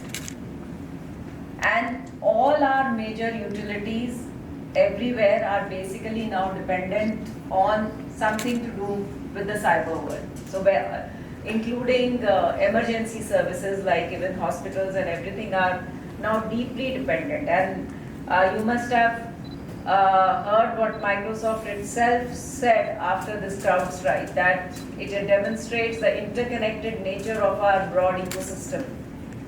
The global cloud providers, software platforms, and security vendors, and other software vendors and customers. So how everything across the globe is now so interlinked, and how each and everything, or a small event or a big one, can affect our lives. I mean, I remember that even the other day, there was some issue with the internet, and you suddenly felt lost. Phone काम नहीं कर रहा, या आज WhatsApp slow हो गया है, या आज ट्विटर पे कुछ प्रॉब्लम चल रही है, and you know your life gets haywire by these events. Now, cyber crime, if you look in terms of economy, will be the third largest economy after US and China. that is the amount which actually is being affected in cybercrime. It is estimated in 2026 it would be about 11.9 trillion US dollars. So if you look at it as a country, this is the third largest economy in the world. So 50% tariff, let's forget about it. Now when we look at the global landscape, so we had, as per reports, more than 5,000 ransomware attacks in the last year. And they are not the attempt, these 5,000 plus we're talking about are not some attempts or failed attempts or tried or something. These are actually high impact attacks which actually happened. And as per IBM, the average cost of each data breach is about $4.8 million. That's the average cost for each breach. And this is showing an increase from 2023-24. It was a 10% increase per breach, the cost which is happening. And it is not only organizations or industry which gets affected. We've seen how Canada came out openly that the elections in Canada were actually managed by Chinese by using various social engineering tools. And we also know, although not very well spoken about, is the Russian hand in the US. So this is something which is not only affecting our working, it is also probably something the way we talk or think or behave or act, that is the way things are moving up. So what the different cyber security threats, as all of you are aware in this room, are so many. I mean, every few listed here, 15, I'm sure every day a new one comes by. But the most common or the ones which contribute most are the hacking, the malware and the phishing together, which almost 85% of all our security incidents are actually by these three means, although new things come every day. Now these are some major incidents. I'm sure many of them you would be aware of. The most recent one being in June, where we had about 16 billion stolen logins. Sitting at the Cyber Security Bureau, often when complainants come and they say that how is it that that individual knew so much about me? Even if somebody is making a call for a cyber fraud or asking, somehow you feel, especially if you're looking at digital arrest and all, it feels as if the criminal knows so much about you. So they keep wondering that I did not share, how did they come to know? So you don't realize that so much of your information is already available, which people don't realize, whether you are sharing it by verge of ordering food on Swiggy and Zomato, or whether while you are purchasing on Amazon. Because most of these sites have actually undergone some hack or something has happened to them. And therefore the data is all available on the dark web for anybody to purchase and use it. And that is how that person knows at times even names and everything of whom is actually going to defraud without ever coming in contact with us, and whether they are sitting in those compounds which Professor was talking about in the Golden Triangle. So that is the reason that we are no longer, there's nothing secret about any of us, however much we might be thinking that we don't reveal about our lives. So these are some of the important ones. And for any of you who has been treated at AIIMS in Delhi anytime, probably your health profile is also available somewhere for someone to buy. But we all know that in a way it is nothing, it's not rocket science. Almost 96% of all attacks are due to a human error. An employee, most of them by an employee, unsuspecting employee, clicking on some mail which has a link. Most, even today, while we talk about the very advanced AI generated ones, the critical factor probably remains some human being who's not alert and does it. So this is what it talks about. So when we were discussing about the AIIMS incident, which had about 40 million records of patients being stolen. Again, it was just because the basic precautions of segmentation, which is essential in a network, were not followed. And therefore, the system was extremely vulnerable. Or we look at a 2019 where there was an electric outage in Telangana and AP. And that was merely because some unsuspecting individual employee had clicked on an email. Or we had last year a bit of an issue with the police websites and apps. Again, because there were certain security protocols. So in a way, many of them are happening not because the criminal is very smart or that the criminal is very highly qualified. They are happening because we are not alert enough. So that is probably the reason why it happens, and therefore that is why in these illegal call centers or compounds from where cybercrime operates, if you see the profile of the individuals who actually are conning most of us, are 10वीं 12वीं pass type होते हैं, या or they are from some graduates from not any very not any premium institutes, and they are scamming software engineers to doctors to professors to police officers, you name it. All highly technically qualified, coming from the best of places, all very cyber savvy, internet savvy. And who is actually calling you? Not somebody who is equally intelligent. So somewhere we are missing the part that we are making ourselves too vulnerable to such kind of things. AI is the, I don't know whether I should call it the new devil in the space. So this is the one where now this is one of the main things which is now troubling everybody. It is also a very good opportunity, but at the time also a very scary. For example, the example which was quoted about how AI actually helped a child to commit suicide, So in this world, how information or access to information which is absolutely unregulated can actually become disastrous. So I don't know whether any of you is a movie buff here, but there was a some time back a Hindi movie which came out, which was on AI. I don't know what was the name of the movie. In तेरी बातों में ऐसा उलझा something. हाँ, ये वाला. उसमें although with a very Bollywoodish kind of a thing they showed, but it was something similar, that how AI can affect your emotions. And probably that's what we're seeing even in crime now with the deep fake calls which come, which almost sound like people talking, and how it affects you emotionally and you get caught. So I think a good representation, but yes, while AI on one side is doing it, AI is the only one which will also help us counter it. So same thing we'll have to use to counter the thing also. So these are two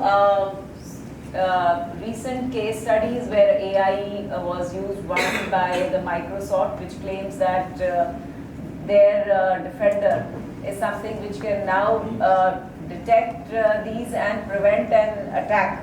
That's what is claimed. I don't know how far it is correct or not. People in the room are maybe more experts to tell. And similarly, the claim by PayPal that they are now using AI to look at behavioral patterns of your transactions. And if something is amiss, for example, if you usually shop for 1,000 rupees and suddenly you're shopping for 1 lakh, so maybe they are able to stop. That's what they claim. I don't know, this is a claim which I've heard, true or false. You'll have to see how much it works. when we come to the Telangana Cybersecurity Bureau, so the Bureau major role right now, what we are doing is actually in the sphere of cybercrime, which is only a few slides which I'll come to. But yes, large part of concentration is on the individual crime, the crime which is affecting individuals and citizens. One reason also being that the crime which affects corporates is the crime which is not getting reported. So, because organizations and companies do not come and report to the police if they suffer a ransomware attack or some, etc. Probably for reasons of maintaining a business kind of identity, and it affects their work.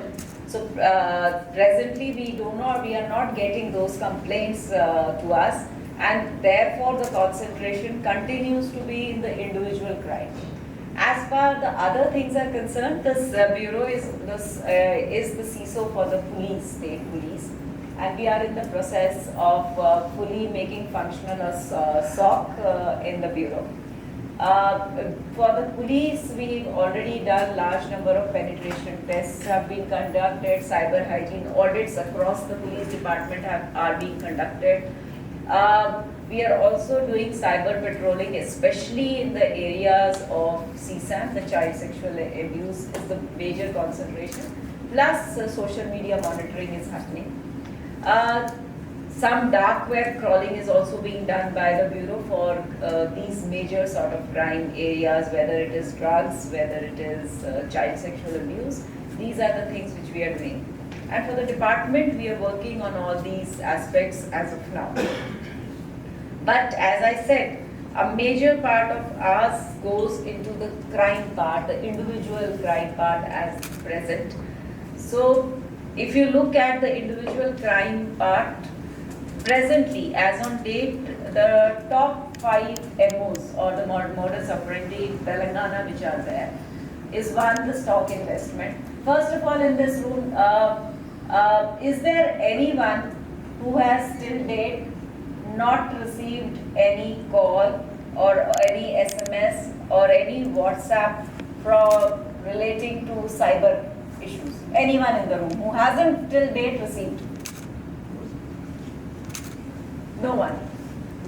Because earlier when I used to present, I used to ask the other question, कि कितनों को आया है? अब वो relevant नहीं रह गया, because I think everyone. So the issue is that all of us, the criminal has tried to make victim all of us. Some of us have become victims. Some of us have not become victims because we were alert or lucky probably on that particular day. So that is the spread of cybercrime, that each and every one of us has been attempted. An attempt has been made. Now, and this is not only true of the 150 people sitting in this room, this is now true across board. So they have tried to reach each and every one of us. So therefore, cybercrime now is one of constitutes the highest percentage of crime.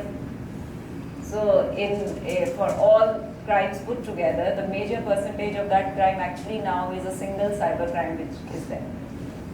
For us presently, these are the most 5 top MOs, whether it is a stock investment, whether it is digital arrest, whether it is advertisement frauds. In fact, we recently discovered a pattern in the advertisement fraud. We saw there was a sudden spike at some particular times, and when we tried to analyze, we found out that this was the time when Flipkart or Amazon had their big sales. So when they were officially having those big sales, this is the time that this fraud increased, because taking advantage of that, the criminal was actually sending you other links or encouraging you to actually go and try to purchase from their sites, claiming to be the same Amazon or a Flipkart, because nobody actually at that point sees that where you are actually going to their website or not. So, so this is, we saw it. The part-time jobs and then data theft. These are largely the major top 5, although every day depending on the situation, so if it is a Ganesh, there will be a cybercrime related to that. If there is an Independence Day, it will be something. If something else is happening, it will keep changing. So they adapt extremely quickly to answer on the situation which is happening, and you have a crime. But these are the general MOs as of now. So if we look at 2024, and this is only the ones which are reported. So there will be a large number in which people have not reported, which actually we don't even know the volume of that. So what is reported? So last year about 17 lakh complaints came on the NCRP portal into the MHA, and losing about 22,000 crores. And I believe the number actually would be somewhere double, because not everybody reports. And in Telangana, 2024, this is the figures which we had. We had about 1,900 crores being lost to cybercrime, the reported ones, in a year. And on an average, in the 1930, I think you had a round of the bureau, right? No, it started late, so you haven't had. So the 1930 is also housed in the opposite building where the bureau is located. On an average, we are receiving about 255 new calls. We receive some 1,000 to 1,200 calls, out of which 255 are new crimes. And almost about 5 crores are being lost in Telangana per day to cyber crimes. This is an overall view about all this year. So that was the 24 figure. This is the figure for the first 6 months of this year. The number of cases, the amount lost, amount recovered. This is what is seen in the first 6 months of this year. So almost 681 crores lost, while to all other traditional crimes put together, it's 115 crores loss. So as we're saying that every one FIR in 4 is actually a cybercrime. And when we see at recovery, it's double than what it's recovery in all other crimes put together. But the department is now gearing up to shift its focus, because from that policing to a policing which is now policing the cyber world, which actually happens. So the crime which happens in the cyber world but affects all of us in the physical world is how this has to be crime. Our policing has to be now retuned, and it will take a little time, because we are still so much concentrated on preventing that theft which will happen कि किसी के घर में जाके एक ताला तोड़ के जो theft होना है. All energy is in patrolling the roads to prevent that, while on a click of a button you are losing much more money. So there is this gradual shift and understanding which the department is now in the process of undergoing. But there is light at the end of the tunnel, because in Telangana what we are seeing is that we are seeing a decline in the cybercrime.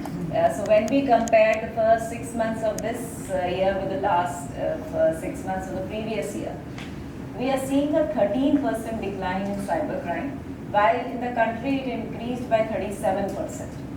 We also saw that the amount which is lost is a 24% decline. And the amount which we are able to recover has increased. The percentage which we are putting on hold has increased from 13 to 16%. While overall there is a decline in the amount which is lost, the crime which is there. While the country, it is increasing, the amount lost has declined by about 4% overall also. So this is something which is very encouraging, because in fact, even we thought that cyber crime will always increase. This is not a crime which is going to show a downward trend, at least for a decade or so.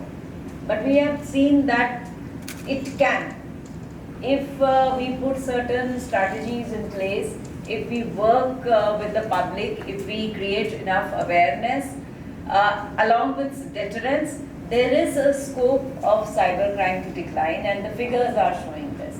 So this is something which is now a possibility, which is a trend which we are seeing now every month with us. Simultaneously, the other thing which the Bureau has done very well and is being recognized across the country for it is about returning the money which we have already put on hold by the 1930. So almost 300 crores has actually been returned back to the public. And here also there's a massive jump. So for example, in 2023, while it was just about 6% which we were able to, now it is about 49%. And this is what of the money which is put on hold. Now how much money is put on hold depends to a very large degree to how quickly you have reported the cybercrime. Because that is how, if what we do is that once you call the 1930 or you lodge a complaint at the cybercrime.gov.in, at that immediately we are linked to all financial institutions. So whatever money is still in the system is something which can be blocked, and that is what we call put on hold. And this is the money which can be refunded. What happens is that as soon as you transfer, or any of us who is a victim transfers money to anybody, within minutes they actually transfer that money to hundreds of different mule accounts going to different layers. And very soon this money gets withdrawn, converted into crypto, USD, and then sent, most of it goes abroad. Now if the money is still in the system, that it is still in the banking channels, then it is possible for us to block it and return it. But it depends on how quickly, because the criminal is every day becoming more advanced and more quicker in taking this money out of the system. So whatever we are able to put on hold out of that and return, so it's about 300 crores which we have been able to return, which was put on hold. This is something which we've been able to do by use of the Lok Adalat mechanism. Otherwise, earlier the victims had to go through a very tedious process of the courts to get their money back. Now with the Lok Adalat system, this has been expedited, and this is how we've been able to help. I think with the 300 crores, it would be about 16,000 victims. Yes, ma'am, 16,000. 16,000 victims, approximately. Then, what about the future? Because we have to continuously keep on upgrading. One thing is, which is already happened till now, is the 1930. Because since this was the one in which is where people complain and action starts. So over the last 1 year, we've brought about a lot of changes in our 1930, including the use of AI, so that the response is quicker, and we've been able to now, the call answering percentage has improved from about 60 to 90%. Also the call waiting time has been drastically reduced. So somewhere where we were about taking to 6 minutes or so, now even in a peak hour it has come down to 1 or 2 minutes, the call waiting thing. And we've introduced SMS, we've introduced a chatbot, we've also introduced a separate help desk where one can call to prevent the crime, wherein if you get something, to just find out that you get a call, somebody claiming that I'm from the CBI and you're supposed to give money. So just make a call and onto the help desk, which is again linked to our 1930. And we can tell you that nobody from CBI is going to make you a video call.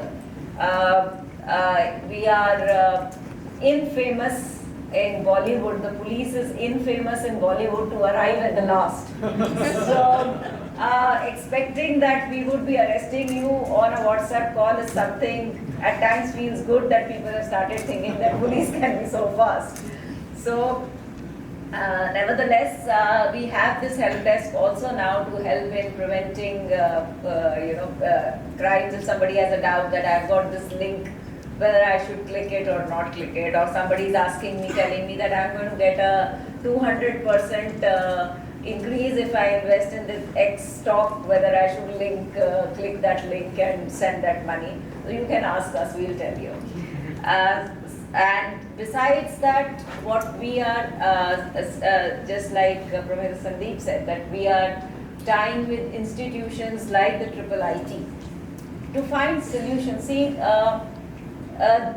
cybercrime or this area or security is the area which is very, very tech intensive, and also something which keeps changing every day. So we need domain experts, experts to help us find solutions, experts to help us trying to be ahead of the criminal. Maybe we are still in the reactive mode, trying to be ahead. And therefore that is why with the institutions like IIIT, we are planning a co-innovation hub so that we can work and find solutions to the problems, and which can be anything, whether it is helping police and how to expedite our investigations, to how to use AI to manage our 1930 and make it even more efficient, to a lot of data analytics, because we have such wealth of information which comes on a 1930 call, from information about phone numbers to SIM cards to bank accounts to modes in which crime, where the criminals, their locations. There's a wealth of information which comes on these, and to process all this data, the use of AI to make it even more efficient. So we are also using a lot of tools, but how it can become more efficient and finding solutions is something we are tying up with institutes like IIIT, where very soon on 2nd we'll be inaugurating that co-innovation hub with them, to encourage our students, to encourage our startups to actually come up with solutions for us, because even if it's a global problem, there is always this local flavor to the crime which happens. And therefore, there is a need for a local solution.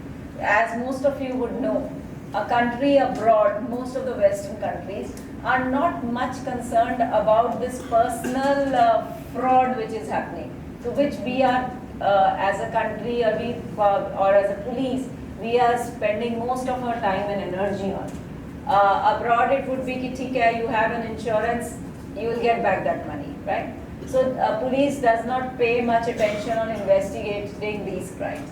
But in India, since our situations are different, that's what we look at, and therefore we need these kind of Indian solutions to a lot of issues which happen.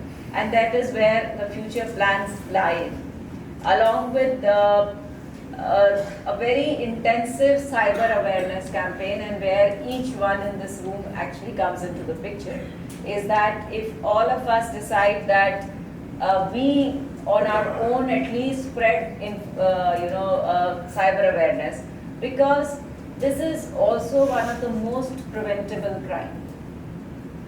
This is a crime in which we on our own are actually sending money. You are very under fear or for some quick gains. We are clicking and sending money. Nobody is coming and putting a pistol on your head. Nobody is coming and breaking a lock in your house और तिजोरी तोड़ के कोई पैसा नहीं लेके जा रहा, कोई मेहनत नहीं कर रहा. हम अपने आप ही we are clicking on and sending money out of our account. So if we are aware, if all of us are aware, and if we don't click that button, and if we don't send money from our account, there's no cybercrime. At least the personal one which we are talking about. Then we can all work and struggle towards all the phishing attacks and the ransomware attacks which are happening to corporates. So this is the most preventable crime if we are aware, and therefore awareness is something which is in which each and every citizen can contribute. Yeah. Jitna aapko pata hai, if you circulate to your people, if everybody, yeah, I'll definitely come to you. That is very essential. My request would be, and I'll also request my team, if we can display it on the screen after this for some time, is the various handles of the Cybersecurity Bureau, just for the purpose of it, that if you follow, there is a lot of awareness material which is available. Which crimes are trending, किस में क्या करना चाहिए, नहीं करना चाहिए, what are the do's, what are the don'ts, are all are all there for you, anybody to see. So I would request the teams to actually display the handles, so that it would be nice if you would like to follow them, because you will get ready-made information on easy tips and all. You can also get them on the Google. Aajkal Chat GPT and all gives everything. But as I said, with ours there will be a local flavor because we will tell you that this is what is trending right now, and there's a simple thing to actually prevent it. So I request all of you to try to follow it. And largely this is what I was planning to tell, and I have also rushed through and not spoken in detail of many of the slides because I think we are short of time. But for all the people in this room, in any area, in cybercrime, whether it is prevention part, whether it is technology part, whether it is partnering for awareness or anything. So we are very open to public partnership, and we would encourage anybody who would like, who has the skill and the talent to come and associate with us. Thanks a lot. Somebody has sorry. 50,000 in my account. I don't know him personally. I was like surprised. Why is this 50,000 being transferred? And then I received a call from somewhere in remote location from Karnataka. He's asking me to retransfer back the money. So I told him, please go and raise a complaint with your bank to reverse that transaction. Because I don't know, it can be some cyber fraud also. And I think subsequently I received another message from head of DTDC saying that, please click on this number and there is a post for you. And I think if you click on this, your delivery person will come and deliver at your address. Then I saw something wrong because it had all alphanumeric characters. So I don't know where the money would get diverted. So I just did not do any action on that. So I don't know, these kinds of things are growing up day by day. Yeah. So and if you had clicked on that alphanumerical, your phone would have got compromised. So that is how these things they happen, and maybe they might have got your bank account from somewhere and therefore they transferred it. Usually when they are transferring, they actually tell the person that your account is a mule account or something. In this case, they might have just got a number and then they are routing the crime amount to something. It could be something like that kind of a thing. It's a possibility. And there were a particular few days where everybody, including I also received, where this had this, you will have some 8-9 digits which appear like a phone number, and then there are some alphanumerical kind of a stuff in that. And same that to me, I even received a phone call saying that please click on this, the delivery boy is waiting outside to deliver your parcel. So I told him कि अभी तो कुछ order नहीं किया, कुछ free में देने आ रहे हैं तो बात होता है, मैंने तो कुछ order किया नहीं है, so why are you calling me? I haven't ordered anything, kind of thing. So yes, this happened for a few days, and many of my friends and all called up that we are getting this. That was a period when this was happening. There's also where I think many women are there in here. Is that suddenly you will feel that your WhatsApp has been so-called hacked, sort of, kind of a thing. So this is also in which one of our officers told me the simple thing is that you have to disable call forwarding. I think by default in the phone settings your call forwarding is always on. So if you disable your call forwarding, you can prevent this. So these small little tips you can find on the handles also if you go. So it is like that. Yeah. Thank you. Thanks a lot.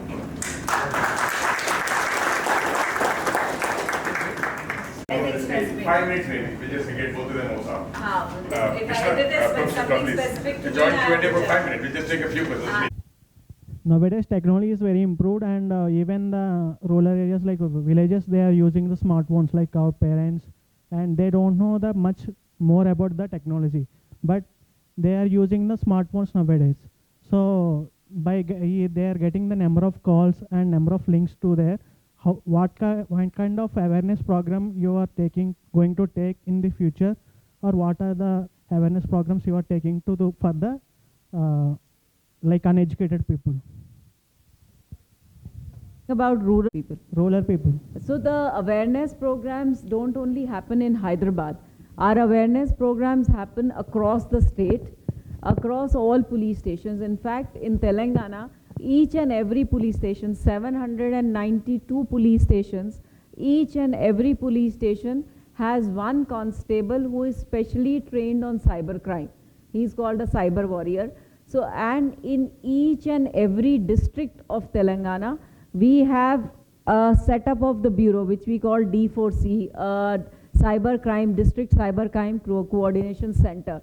So we have across the board. So our, and we here do a lot of profiling. So for example, we know that 56% of the victims are actually educated people, not only educated, but private employees, working people. So we do a lot of profiling. We also do profiling MO-wise, which MO is prevalent in what.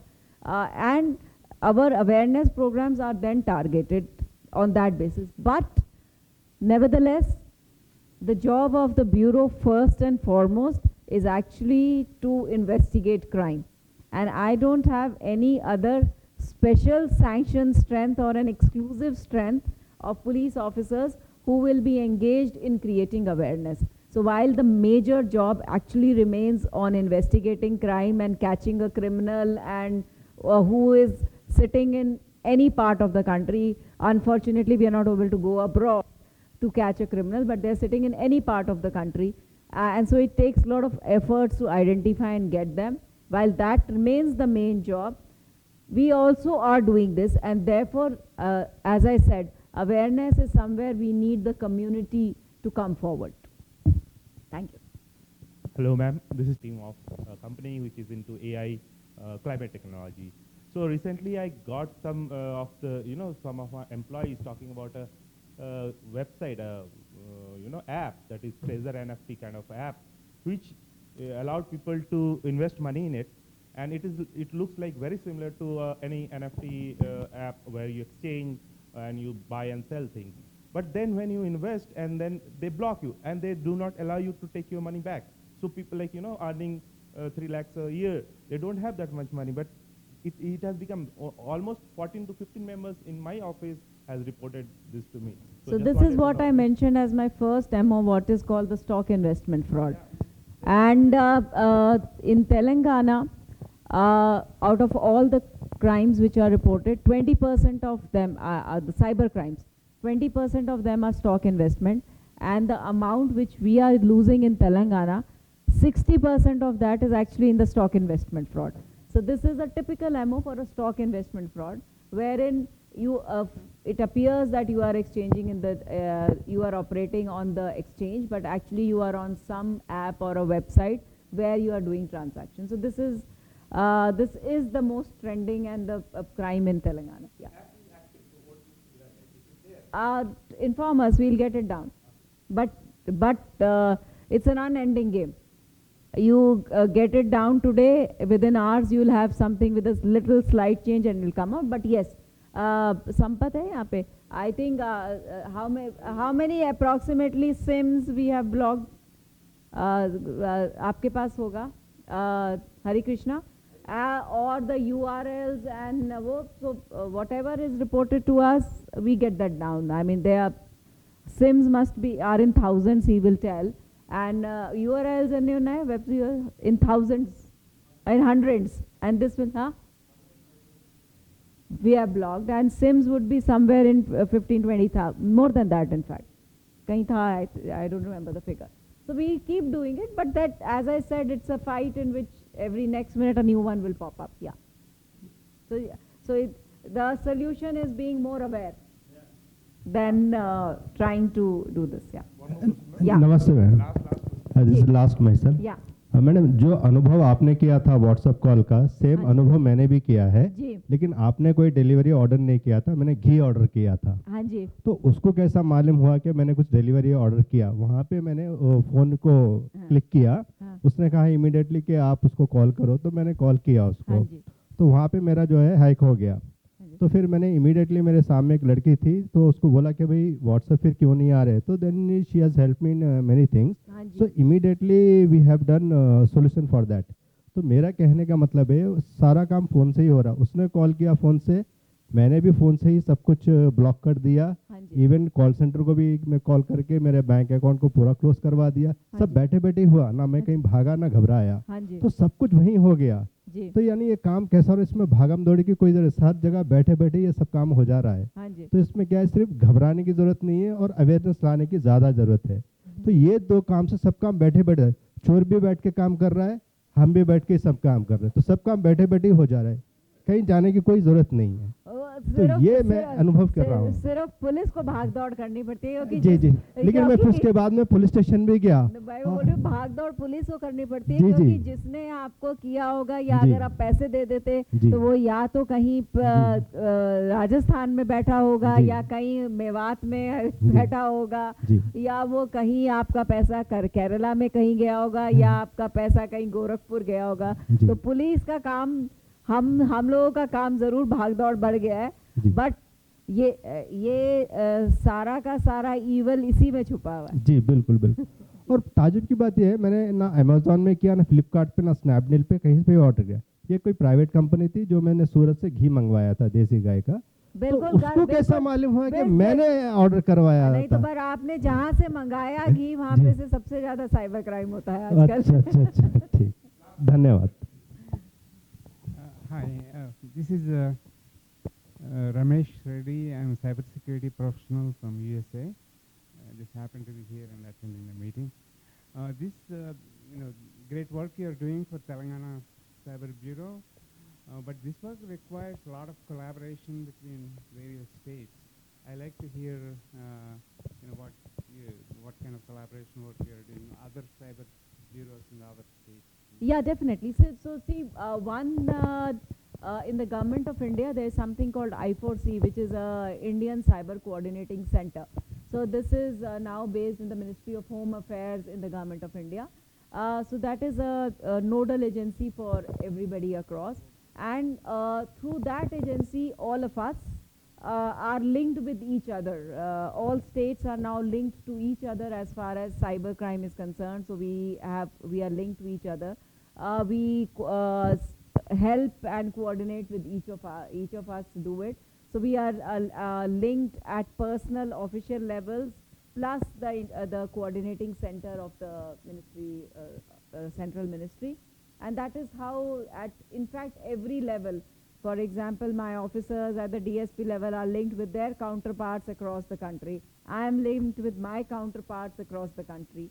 And then we have the nodal agency there through which, if there are issues, each of the region-wise, for example, we have a southern states coordination also, which presently is being headed by the Telangana, like that. Similarly, other coordinations, region-wise groups also. So there's a lot of coordination happening. There's always a scope for more. But yes, now just by a simple phone call or a WhatsApp, I can get help and information from anybody across the country. And another is a portal which has been designed by the government of India, where even on that portal we can send requests, including execution of warrants and summons across the country. And so and support from all different police organizations within the country are linked to this portal. Thank you. Thanks a lot. Thank you so much, ma'am. We'll just small souvenir. I'll request Krishna and Sandeep to come up, please. And request Amjad, who heads Bosch India and also on the steering council for the TechForward, to request the Amjad, please give the souvenirs. Ma'am, Shekha ma'am first.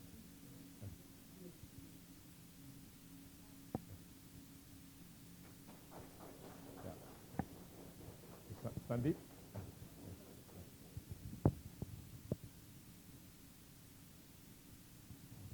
Sandeep.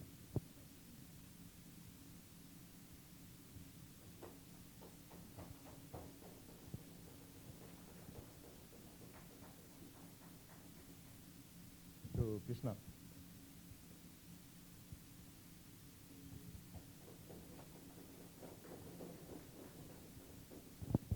Thank you. Since we've gone little over time, we'll continue the interaction with Sandeep and Krishna over the networking, because our talks also went long. They're nice talks though.